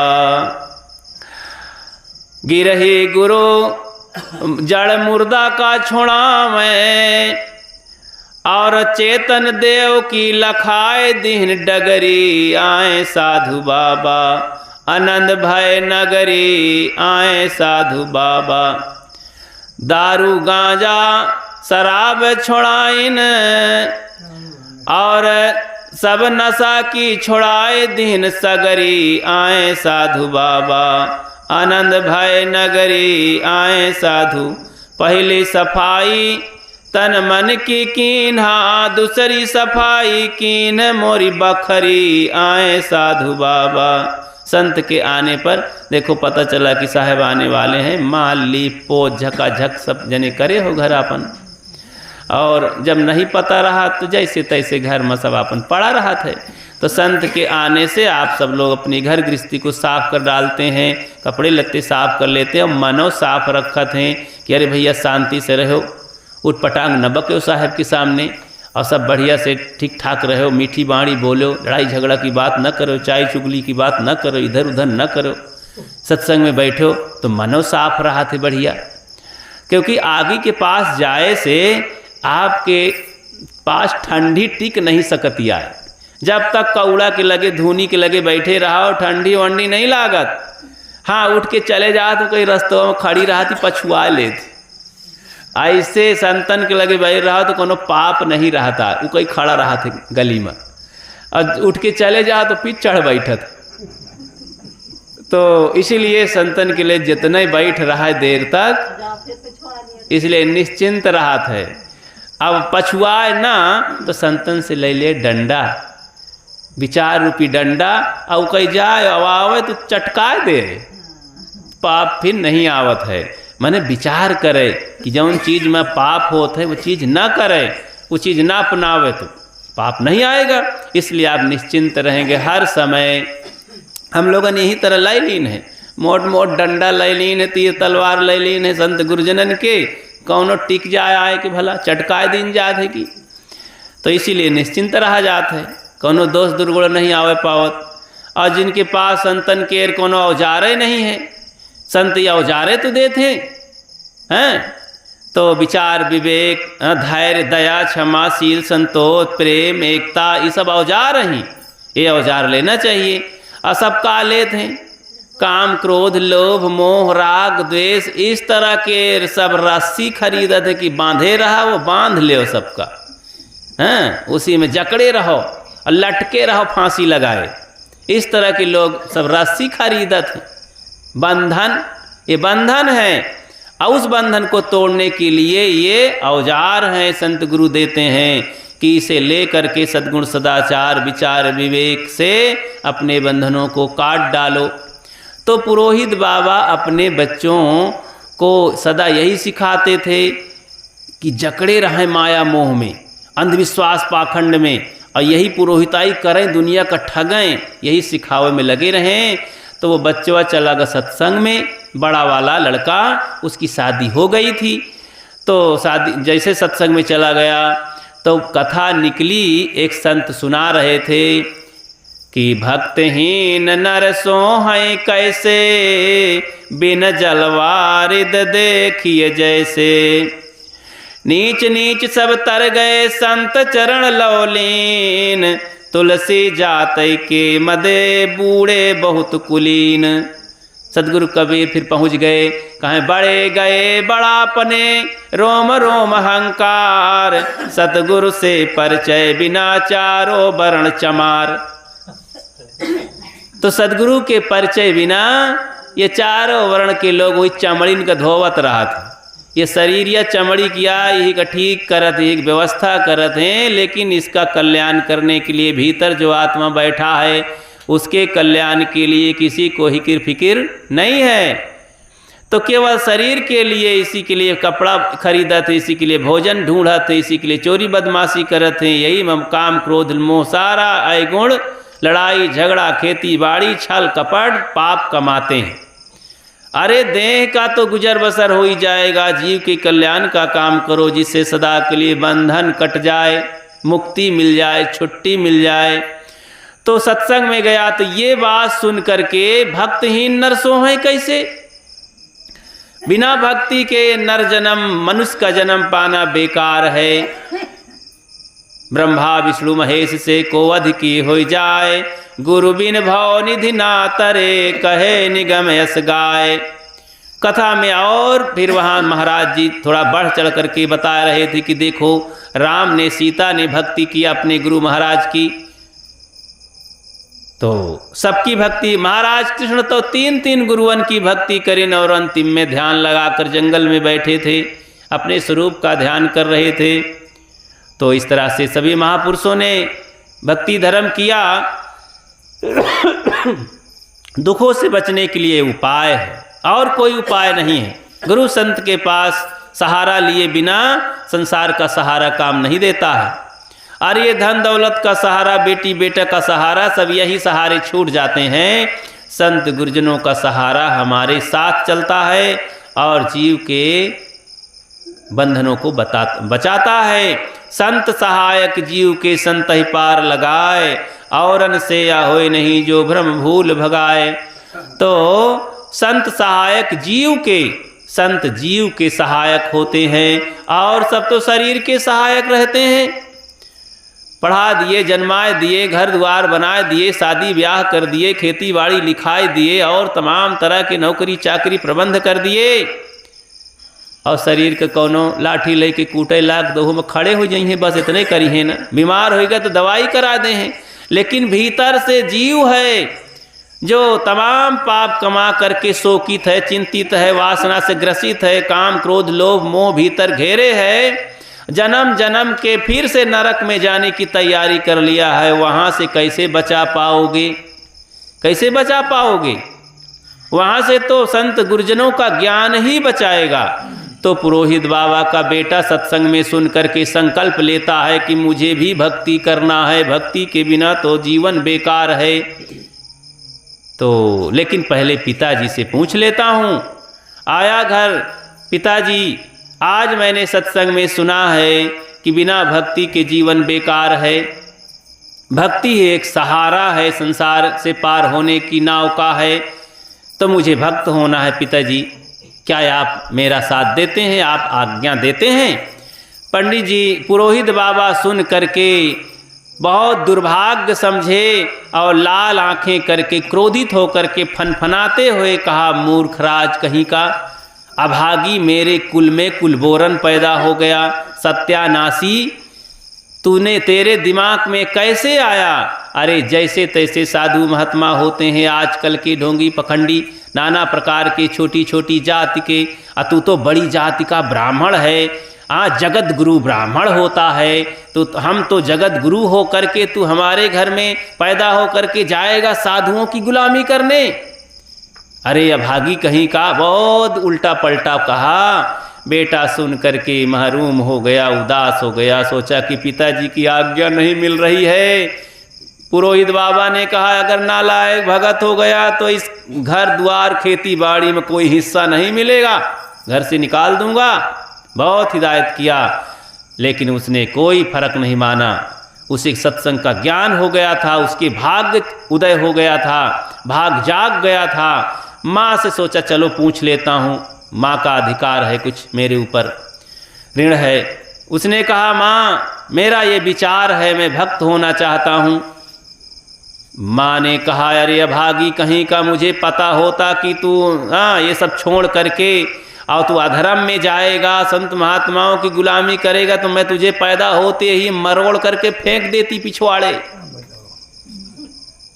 तो इस तरह से जब डांटा फटकारा तो उसने कहा, माँ भी साथ नहीं देने वाली। छोटे भाई के पास गया, भाई साहब क्या आप मेरा साथ देंगे?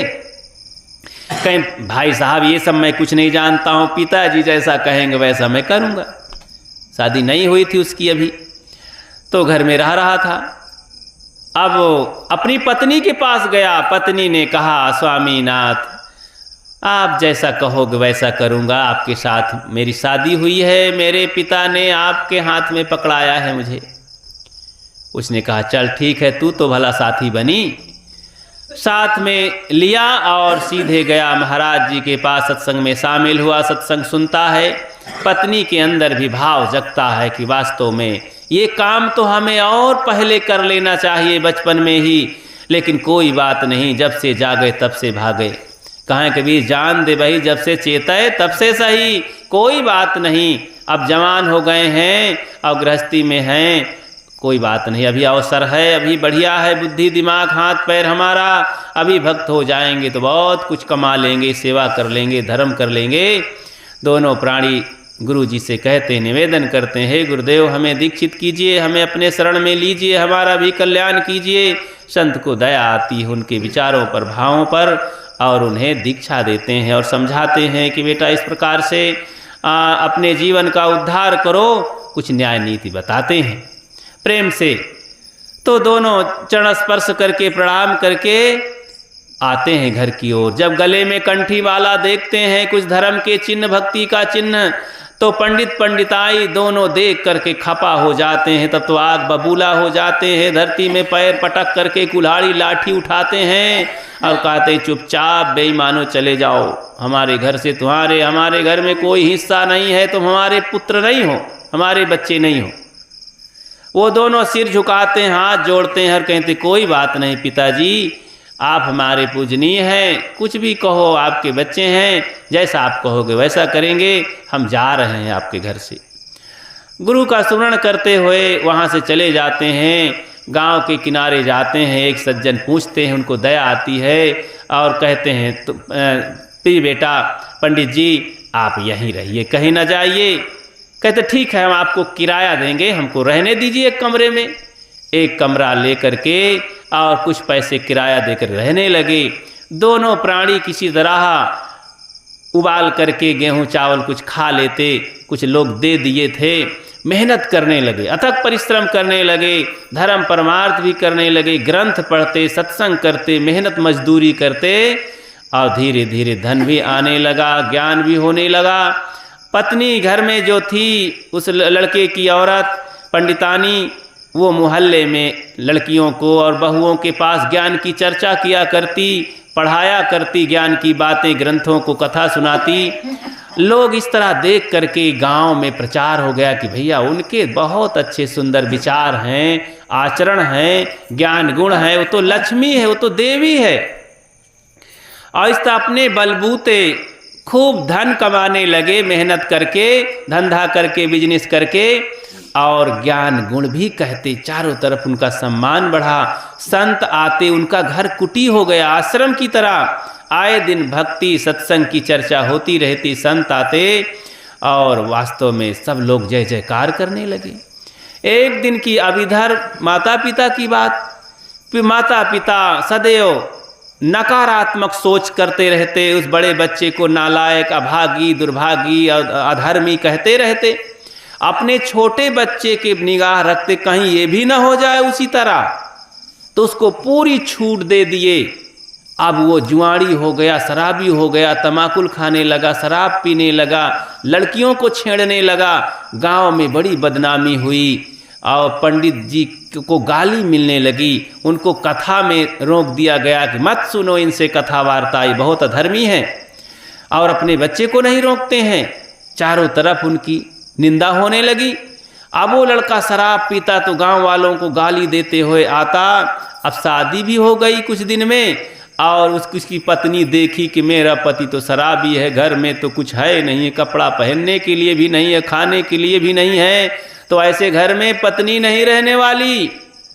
उसने प्रयास किया समझाने का, तो गाली मार खाई। तो कपड़ा उपड़ा उठाई अपना और 9-2-11 हुई नैहर की ओर। ऐसा देख करके वो लड़का बाहर से पी करके आया शराब और अपने पिता से पूछा, पिताजी कहाँ गई मेरी लुगाई? उसने कहा, अरे देख तू, देखा तो नहीं है कमरे में। पता चला मन में उसे, देखा किसी ने बताया, वो तो चली गई। क्रोध आया पिता के ऊपर, तो कहा, बदमाश पिताजी, कहे तू ही कुछ कहा था मेरी पत्नी को, इसीलिए भाग गई। और डंडा उठाया, पिता को खूब कुटाई किया। तो अच्छा से नीचे से ऊपर तक बढ़िया गुलगुल भांटा की तरह उनको ठीक किया। तो गिरा दिए। वो कहता है, हे अरे तू मेरा बेटा है तो कैसे हो गया है, कैसा कलयुग का जमाना है, देखो बेटा ही पाप को मार रहा है। खूब कुटाई किया और फिर गया बाहर। अब घर में कुछ है ही नहीं, उधार बाढ़ी कर्ज चारों तरफ कर दिया, चारों तरफ से खेत बेच लिया, घर बेच लिया। अब पंडित जी को भी रहने का ठिकाना नहीं रहा और इसी में झगड़ा किए और जोर से मार दिया। पिता राम नाम सत्य हो गया पंडित जी का, पुरोहित बाबा का। और अब माँ बची। माँ किसी तरह अपना बूढ़ापा में पानी भर के कुआं से अपने से खाती बनाती, कुछ सूखा रूखा, घर में तो कुछ था नहीं, कुछ मांग लेती इधर उधर। इस तरह से जीवन गुजर होता। एक दिन पी करके आया और अपनी माँ को देखा कि मेरी माँ पानी भर रही है, पीछे से आकर के क्रोध में धक्का दे दिया, माँ कुएं में चली गई। जैसे चली गई तो बड़ा लड़का उधर से देख रहा था अपने कमरे से, मजबूर था क्योंकि माँ गाली देती थी, अभी भी अधर्मी कुकर्मी कहती थी अपने बड़े बेटे को। तो इसीलिए बेचारा पास में नहीं आता था, लेकिन तरसता था कि मेरी माँ पानी भर रही है। अभी भी दया कर रहा था। दयालु कभी दया नहीं छोड़ता है, क्रूर के प्रति भी। लेकिन क्या करे, तो वहीं से देखा कि मेरी माँ को छोटे भाई ने धक्का दे दिया, माँ चली गई कुएं में। वहाँ से रहा नहीं गया और चिल्ला करके भागा, रस्सी लेकर के गांव वालों को गोहराया, जोर से आवाज़ लगाया, आकर के रस्सी लटकाया। 2-4 जवान नीचे गए, अपना कूद करके और माँ को जाकर रस्सी से बांधा उठा करके। माँ होश में आई तो गाली देने लगी, अरे अभागी, मेरे शरीर में तू हाथ नहीं लगाना, तू पापी है, अरे तू अधर्मी है, तू साधुओं के पीछे जाके मर और जाके भगत हो और तुझे ज़रूरत नहीं है मुझे छूने की। उसने कहा, माँ अभी चुप रहो, शांत रहो, बहुत चोट लग गई है, सिर फूट गया है, हाथ टूट गया है, और अभी शांत रहो, दवाई कर दूं, ठीक हो जाना तो फिर जितना मन होना गाली दे लेना। किसी तरह सब लोग पकड़ कर निकाले, बाहर लाए। और उनकी पत्नी भी, जिस बहू से नाराज़ थे, वही बहू अपने घर में लेकर अपने जंघे पर उसका सिर रख करके सेकती है, मालिश करती है, हल्दी लगाती है, पट्टी बांधती है। और जब जब होश में आती है तो 10 गाली ठोक देती है, अरे अभागिन राक्षसी कहीं की, मुझे मत छू, तुम लोग जाओ साधुओं के पीछे मरो, भक्त बनो, हम तो ब्राह्मण आदमी हैं। इतना अहंकार था ये ब्राह्मणपन का कि इतना पढ़ रहे थे ऊपर, दुख पर दुख पड़ रहा था, लेकिन अहंकार उन्हें ठीक नहीं होने दे रहा था। ये अहंकार बहुत बड़ा राक्षस है, ये मरे को भी मारता है, इसलिए अहंकार को समझना चाहिए। इतने दुख होने पर भी देखो वो पंडितानी अभी सुलझ नहीं रही थी, समझ नहीं रही थी। अपने ही सौभाग्यशाली महात्मा बेटे को भी अधर्मी कह रही थी। बेटा सह रहा था, बेटा बहू दोनों बड़े धार्मिक थे, वे साधु रूप थे दोनों प्राणी, और माँ को बहुत सेवा किए। इस तरह 8-10 दिन अपने जंघे पर लेटा करके बहू ने जब सेवा किया, मालिश किया, गाली सहा, तो एक दिन की बात कि वो सासू माँ चुप शांत निहार रही थी, आंसू बहा रही थी। बहू ने कहा, माँ जी मुझसे कोई गलती हो गई, सेवा में कोई त्रुटि हो गई? कहीं नहीं बेटी, हम कितने दुर्भागी हैं, अभागी हैं कितने पापी हैं कि आप जैसे देवी देवता बहू बेटे को पा करके भी हमारी बुद्धि नहीं आई।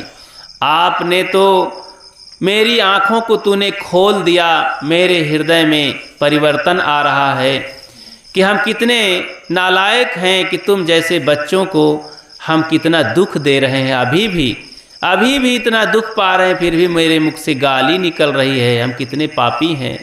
मैं बड़ा पश्चाताप कर रही हूँ, इसीलिए रो रही हूँ कि तुम जैसे देवी देवताओं को हमने बहुत दुख दिया, बहुत सताया, ये कहाँ पाप समाएगा। बहू ने कहा, नहीं माँ, आप माँ हैं, आपके आशीर्वाद से हम बहुत सुखी हैं, इस गांव में सम्मानित हैं। देखो ये कर्मों का नतीजा, माँ बाप ने ही अपने छोटे बेटे को नालायक बनाया और गलत रास्ता सिखाया, उसका परिणाम माता पिता को भी मिला और बेटा तो सर्वनाश कर दिया, घर द्वार सब बिक गया। तो सोचना चाहिए कि हमें अपने बच्चों को कौन सा मार्ग पकड़ाना चाहिए।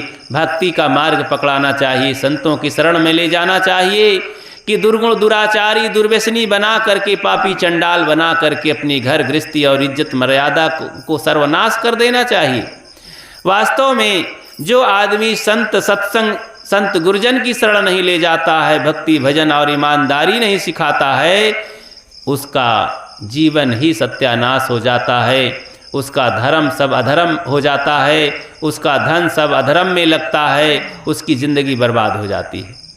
तो इस तरह से मनुष्य को चाहिए कि धर्म का पथ, भक्ति का पथ बहुत सुनहला पथ है, प्रशस्त मार्ग है, वो राजमार्ग है। उस मार्ग में चल करके आदमी धन से ऊपर उठ जाता है और व्यवहारिक स्तर मजबूत हो जाता है। बच्चों का जीवन भविष्य बहुत अच्छा हो जाता, संस्कारी हो जाते हैं, स्वास्थ्य बहुत अच्छा हो जाता है, घर द्वार साफ सुथरे होते हैं। उस ज्ञानी भक्त घर में संत गुरु आते हैं, अतिथि मेहमान आते हैं, अच्छे संस्कारी जीव पैदा होते हैं। तो इस प्रकार से चतुर्दिश उन्नति होती है, आर्थिक समृद्धि होती है, व्यवहारिक समृद्धि होती है, धार्मिक समृद्धि होती है और मुक्ति गति शांति की भी समृद्धि होती है। इस प्रकार से सब प्रकार से मनुष्य भक्ति के पथ पर चल करके सुखी जीवन जीने का सौभाग्य प्राप्त होता है।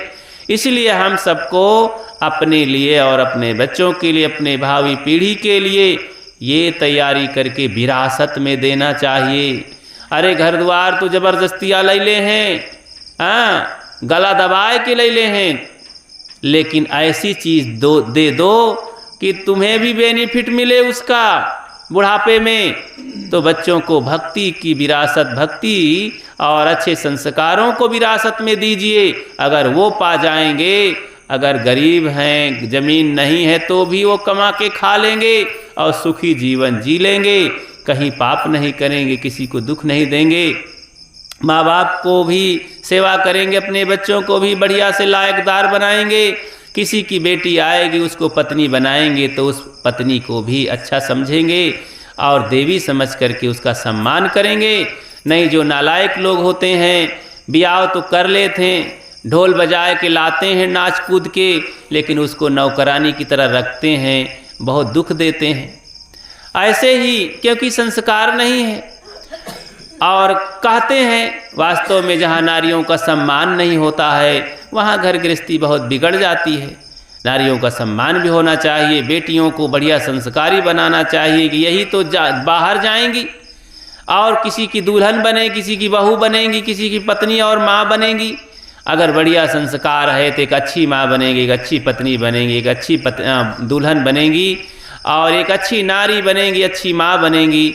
यही बेटे हमारे जब यही शानदार संस्कारी भक्त बनेंगे तो एक अच्छे पिता बनेंगे, अच्छे डॉक्टर मास्टर कलेक्टर बनेंगे। और क्योंकि संस्कारी जहाँ भी रहेंगे लड़की लड़का, भावी पीढ़ी लायकदार बनेगी और प्रतिष्ठित बनेगी और हमारी इज्जत मर्यादा में और चार चांद लगाएंगे। इसलिए खूब अच्छा जीवन जीने का प्रयास करना चाहिए। तो भक्ति की महिमा अपारा हो जन जाने कोई, भक्ति की बहुत बड़ी महिमा है प्यारे बंधुओं। इसलिए सबको तन मन धन से भक्ति करना चाहिए, अपने बच्चों को सिखाना चाहिए। इसी से सब प्रकार से कल्याण है, इसी के लिए जीवन मिला है। और जिसको भक्ति नहीं मिली वो पशु समान है। तो वो पशु का जीवन है। पशु खाता है, पीता है, बाल बच्चे पैदा करता है और डरता है, डरवाता है, कुछ नहीं कर पाता, सोता है बस। मनुष्य भी ऐसा करता है, बाल बच्चे पैदा करता है और खाता पिलाता है और जमीन घर द्वार में लगा रहता है, एक दिन मर जाता है पछताते पछताते, शिकायत करते करते। अरे हमारी इसी ज़िंदगी में जीते जी एकदम सुकून होना चाहिए, ऐसा लगे कि बस हो गया, जिसके लिए मैं पैदा हुआ हूँ वो मेरा काम हो गया, अब मुझे ना संसार में कहीं रहना है, न कहीं देखना है, न कहीं खाना है। मैंने जो जानना था जान लिया, पाना तो पा लिया, करना तो कर लिया, बस और कुछ नहीं चाहिए। मुझे क्या करना था? वासनाओं को, बुराइयों को त्याग करना था, कर लिया। आत्मज्ञान मुझे जानना था, जान लिया। और अपने को पाना था, पा लिया। अपनी आत्मा को पाना बहुत जरूरी है, अपने स्वरूप में स्थित होना जरूरी है। ये काम नहीं हुआ तो ये धन दौलत रुपया पैसा बेटी बेटा पाने से कुछ नहीं होगा, ये सब छूट जाने वाला है। अपने को नहीं पाए तो कुछ नहीं पाए, इसलिए अपने को खोजो। मैं कौन हूँ, मेरा उद्देश्य क्या है, जीवन क्या है, इस चीज़ को जानना बहुत ज़रूरी है। इसी के लिए जीवन मिला है, आज हमारा सौभाग्य है बंधुओं। नहीं तो लोभ लालच में बहुत पश्चाताप करना पड़ता है। जैसे एक पंडित जी की और बात बता दूं, हंसी आएगी आपको। पंडित जी तो जानते हैं, पुरोहित बाबाओं की हाल मुझे बहुत पता है। अरे हम भी कहीं पुरोहिताई किए थे, इसीलिए जानते हैं। तो अब छोड़ दिए हैं, अब साधु जीवन में इसकी ज़रूरत कुछ नहीं रहती है, क्योंकि वो सब खलमंडली। अरे ऐसा आप काम करो, बस निस्वार्थ भाव से समाज की सेवा करो, तो समाज खुद सेवा करता है। तो वो कहे कि कहो जजमान कुछ खिलाओ पिलाओ भाई, दान दक्षिणा करो, तो जजमानिन रहे किसानिन कहें अरे पंडित महाराज पुरोहित बाबा जरूर कुछ करबे, हम बस आशीर्वाद दे रहो। तो एक दिन की बात कि किसानिन अपन भैंस दूध निकाल के 5 लीटर दूध ला के उनके घरवा में जो किसान रहे पति महोदय, दूध निकाल के और ला के डेहरी में धई दीन। किसानिन उनकी पत्नी वही बर्तन मांजत रहे, तो सुबह का वक्त रहा, कहीं देखना ये दूध अंदर कर देना। कहें हाँ हाँ ठीक है, जाओ अपन काम करो, हम कर देंगे। अब एक बर्तन मांजे का रहा धोवे का, और थोड़ा सा पिछवड़ रहा है, नजर न पड़ी, कुत्ता बैठ रहा है आके पिए लाग दूध।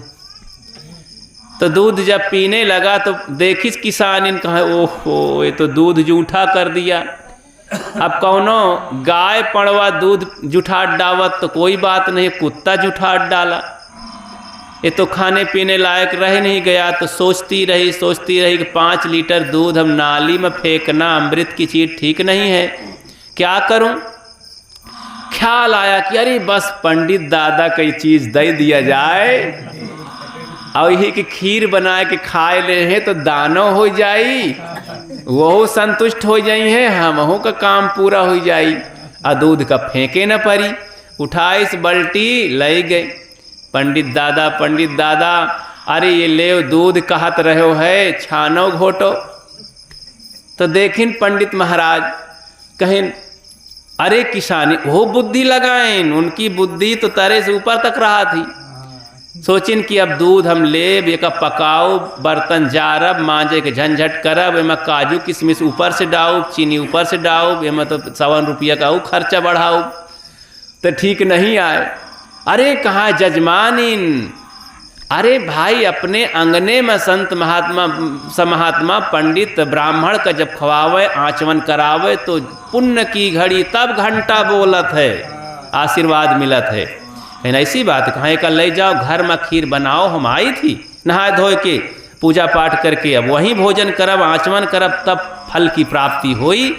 अपने से मेहनत कैले तुमका का फल मिली। अरे कहाँ पंडित दादा ठीक है मैं कौन बनावे मैं, ले गए घर। अब दूध का चढ़ाए दीस तो सोचा थी कि अब बहन जल्दी जल्दी पकाए के चावल डाल के धई दे तो 2.5 सेर बनी तो ये तक को खा पाई। अब पंडित का अकेले खाए का है तो गढ़ावत दूध का एकदम खोवा बना डाइस।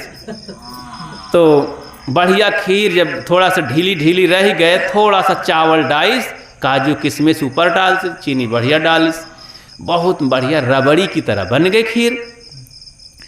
तो अब वो करत उसे 12 बज गए। अब इधर 10 बजे नहा धो के जाए के, अरे कहाँ जजमानी बनावा में जुटी रहा साथ पौट के भीतरे। अब ये दरवाज़ा ठेल के घुस गए पंडित जी। जब कोई न बोला तो घुस गए, जजमानिन। अब वो 3-4 कमरा के अंदर दरवाजा है आंगन, हुआ जाके बैठ गए छप्परा तरे। तो छप्पर डावा रहा, वहीं बैठ गए खंभादार तखत में। कहें जजमानिन बहुत भूख लगी, जल्दी करो 12 बज रहे हैं। देखी इसकी आहट आवाज़ आई, दौड़ के आई, अरे कहाँ दादाजी आए गए हो पंडित दादा? बस बन गए है, बस थोड़ा सा ठंडुआवत रहे खीर का। अरे कहाँ ले आओ, तो बहुत भूख लगी है, बहुत देर कही डायो। कोई बात नहीं। तो देखिन पंडित दादा कि एक थाली छप्पर में खोसी रहे, तो कहाँ अभी माँ जी धोई थाली घंटन लगाई, निकाल के थाली बैठ, कहाँ ये थाली हिलाओ हम परसो। तो पंडित किसानी सोचिस कि अच्छा पंडित दादा अपने थाली में खात हो, अपने घर से लाए हो, यही समझ करके खीर लाई, वहीं परस दिस। गरम खीर जब परस गए तो देखा थे कि हाँ बहुत अच्छा है, प्रशंसा करते हैं, वाह जजमानिन आज तो प्रभु को आप खुश कर देंगे, ढेर सारा आशीर्वाद दिया जाएगा। ब्राह्मण को खिलाना ऐसे सौभाग्य की बात है, कोई ब्राह्मण की सेवा कर पाते हैं, तो बहुत अच्छा है। तो जैसे एक कौर उठाइन 1 चम्मच खीर, तो बहुत गर्मो रहा है तो थोड़ा धीरे धीरे खाए लागे, तो बहुत मीठी, बड़ा स्वादिष्ट, एकदम रबड़ी रहे। तो स्वाद ले 2-3 कौर खाएं तो किसानिन रहें, कहाँ पंडित दादा खीरिया कैसी है, ठीक ठाक बनी है? अरे कहाँ जजमानिन क्या कहना, ये खीर क्या है, ये तो पूरा है अमृत। तो किसानिन समेट ली हाथ, कहाँ हे भगवान, हम काजू डावा, किशमिश डावा, चीनी डावा, चावल डावा, अमृत तो डावा नहीं है। पंडित कहा थे अमृत हस है। तो ख्याल करिन कि ओ सुने रहें कि कुकुरे के मुहे में अमृत होत है, तो एक आध बूंद टपक होई जरूर, तबे तो खीर अमृत हस लागा थी। कहा पंडित दादा मैं तो नहीं डाय रहे हूँ, कुकुर वही में जुठार घिस रहा दूधवा का, तो एक आध बूंद गिर गा रहा होई। कहाँ कुकुरे की जूठ दूध आ रहा खीर, और ये राम सब धर्म भ्रष्ट होइगा, सब अधर्म होइगा।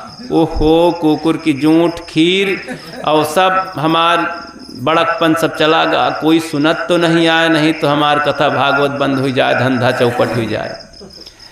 तो अब क्या करें, ना खाद बनत, इतनी अच्छी खीर छोड़त नहीं बनत, और वही न किसानिन ठाड़ ही, अब जूठ खीर कुकरे के खात नहीं बनत। अब भय गति सांप छछूंदर केरी, अब भूखो लगी रहा है, चूहा कूदत रहा है भीतरे, क्योंकि जैसे सवेरे पार गए रही तो जलपान करे का अभी सब छोड़ दीन रहा है। वो सुन भले निमंत्रण तो खा पिया घर में बंद, तो इतना चालाक। तो अब कहाँ क्या करी, इतने में आगे किसान खेती कैसे, कहाँ का पंडित भाई ये कहा है, कुछ मोह मिचला थे का? कहा हाँ मिचला थे कुछ। कहा अच्छा, तो जेब में भरे रहा है तो डली कौन तरह के नमक जैसे, अब कहा पता नहीं कहे कि आए वो मिश्री है दिखात रहा है, तो कहाँ ले या एक चूस ले बहन ठीक हो जाए। तो पुरोहित बाबा लाई के चूसे लागे, चूसा कहा कस ठीक है ना, अब का चबा डाइन चूस के, कहा ले आओ देव, तो कहाँ तो भीतरे चली गए। अरे कहाँ तुम तो बड़ा भारी नुकसान करो, मैं यही का जो कहू रोगी आवत रहा, जेकर मुँह मिचलात रहा, सब का मैं यही के देत रहा चूसे का, तुम गजब कही डायो। तो का लील ले हो का लीला नहीं जात, चूस के उगला जात है कि फिर दूसरे का काम दे थी। कहाँ कहो ये हजारन की जूठ ही आए रही, कहा है वो माँ जूठ नहीं माना जात, वो तो दवाई आए। अरे राम राम, ये तो कुकरे की जूठ, हजारन की जूठ डाली। इतने में एठो घर का नौकर पहुंचा, कहाँ है मलकिन मलकिन आज बहुत भूख लागी, आज कहाँ डटी हो तुम। आए के ठड़ा भ पंडित जी के लगी। अरे तो पंडित जी खात हैं, चुप होइगा, खीर बनी है। तो कहाँ मलकिन हमहू को लाओ देव। अरे हमार थाली का होई गई न खोसी रही है। तो पता चला कि तो अब मियाँ रहा, मियाँ है, मियाँ की थाली खोसी रहत रही, वह अलग से खात रहा लैले। कहाँ ये तो हमरे थाली महले पंडित जी खात हैं। अरे राम राम, ये तो मुसलमान की थाली, मैं तो बड़ा अधर्म हो गया, अब का करूं, चुंदई कटाऊं कि दाढ़ी रखाऊं, बड़ा मुश्किल है। हम ना हिंदू रहो ना मुसलमान। तुम तो उठ के चुपचाप खीर उर छोड़ के राम राम राम राम जपत जपत पश्चाताप करत करत पेट दाबे घर कई गे। कहाँ ये लालच बुरी बला होती, आज सब धर्म कर्म चौपट होइगा। और कुकरे की जूठ, हजारन की जूठ और मुसलमान की थाली माँ।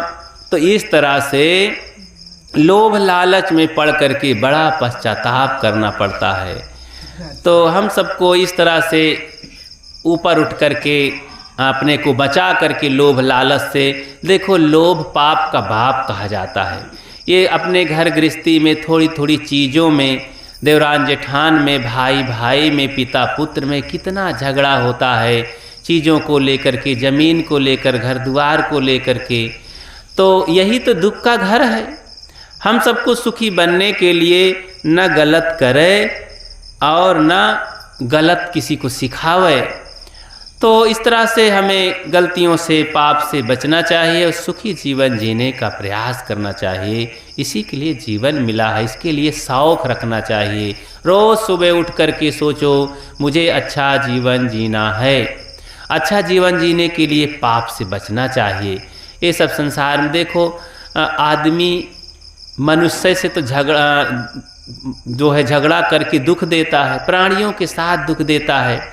जो दूसरे को दुख देता है कभी भी दुख से बच नहीं सकता, उसे महान दुख होगा, घोर दुख होगा। इसलिए दुख न दे और न ले, अपने सदैव पुण्य कर्मों को करता रहे, धीरे धीरे दुख कट जाता है। तो सदैव दुख से बचने का प्रयास करे और दूसरे को भी बचावे। यही निवेदन है आप सबसे। तो भक्ति भजन संत गुरुजनों के माध्यम से खूब प्रेम की ज़िंदगी जीना चाहिए। हाँ, तो प्रेम की बात मैं तो छोड़ ही दिया। तो प्रेम घर में स्वर्ग है। कल कुछ चर्चा हुई थी। तो देखो, चाहे जितना गरीबी हो, चाहे जितना संकट हो, लेकिन प्रेम नहीं छोड़ना चाहिए। एक घर की बात है कि दोनों प्राणी की शादी हुई, लड़का लड़किन की। तो घर में कौन न रहा, बड़ी गरीबी आ गए। समय से गरीबी आ जाती है कभी कभी। और गरीबी कैसे आ जाती है? हमारे निकम्मापन से और प्रारब्ध के बल से। कुछ भाग्य भी कभी कभी होता है।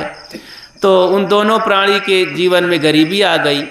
अब शादी भय साल भर होत रहें। एक दिन सोचें कि क्या बताएं, शादी का साल गिरहा आवे वाला है 2-3 दिन में, और हम अपनी पत्नी को देने के लिए फूटी कौड़ी भी नहीं है। और लड़की सोचती है कि देखो, साल गृह के दिन हमारे घर में दुर्भाग्य है, कुछ भी पति को देने के लिए नहीं है, कुछ तो भेंट देना चाहिए पति को सम्मान में। तो तब तो त्यौहार मनाएंगे अपना साल गृह। लेकिन देखती है कि एक घर में घड़ी है, वो में चैन नहीं है। हमार पतियों का धरे रहा थे खटिया में, देखा थे, अरे चैन हो तो कलाई में बांध लेते तो अच्छा लागत।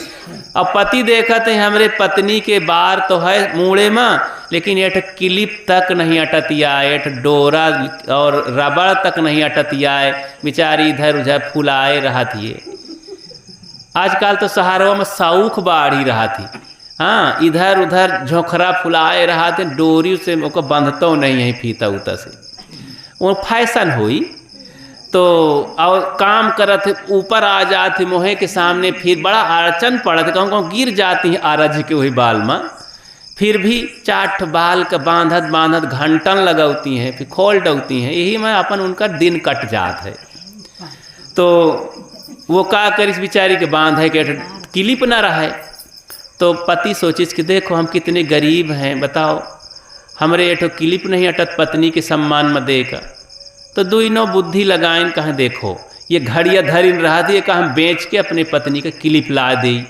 मन में सोच लीस। औरतिया सोचिस कि हमरे पति के सम्मान में हमरे और का है, ये बलवा का हम कटाए के बेच देई, बिक जाई और चैन खरीद ला के दे दई। हमारे पति तो कलाई में घड़ी बांधे, हमरे न रही बाल, कोई बात नहीं, हम छोट छोट करा दी थी। तो अपने अपने मन में दुइनों राखे रहे और संझा के गे एट ब्यूटी पार्लर चली गई, हम कटा दीस बाल का और बेच दीस, बिक गा, चैन भरे का पैसा मिल गा, जाके चैन खरीद लीस। और उधर का करिस कि वह घड़िया बेच लीस और क्लिप खरीद के लावा रहा। सवेरे नहाए धोए के वह क्लिप हाथ में लीस और वह चैन हाथ में लीस। दोनों चले आए अपने अपने मुहारा कैसे, दरवाजा से निकले, दोनों मिले के बरे तो देखा थे कि तो बाल ही नहीं है। और फिर वह देखा थी कि घड़िया ही नहीं है खटिया पर। जब चैन है तो घड़ी नहीं, अब जब क्लिप है तो बाल नहीं। लेकिन दोनों के मन में, दोनों के आंखों में प्रेम के आंसू थे। उन्होंने अपने गरीबी को ख्याल करके और दोनों के मन में प्रेम उमड़ पड़ा। कोई बात नहीं, दोनों के अंदर हमदर्दी है, प्रेम है, तो सब कुछ है, 4 दिन में सब हो जाएगा, घबराने की कोई ज़रूरत नहीं है।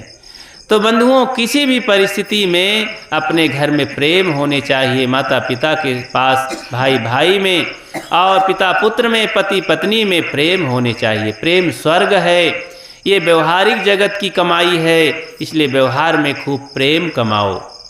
और कल्याण के लिए, उद्धार के लिए भक्ति भजन संत गुरुजनों की सेवा करके, ध्यान चिंतन करके मुक्ति कमाओ। ये दोनों चीज़ें इस मानव जीवन में सुलभ है, हम कर सकते हैं। तो इस तरह से हम व्यवहारिक और परमार्थिक जीवन को जी करके हम अपने जीवन का उद्धार कर सकते हैं। आप सबको बहुत बहुत धन्यवाद और अपनी बात को यहीं देता हूँ विराम। बोलिए सद्गुरुदेव की जय।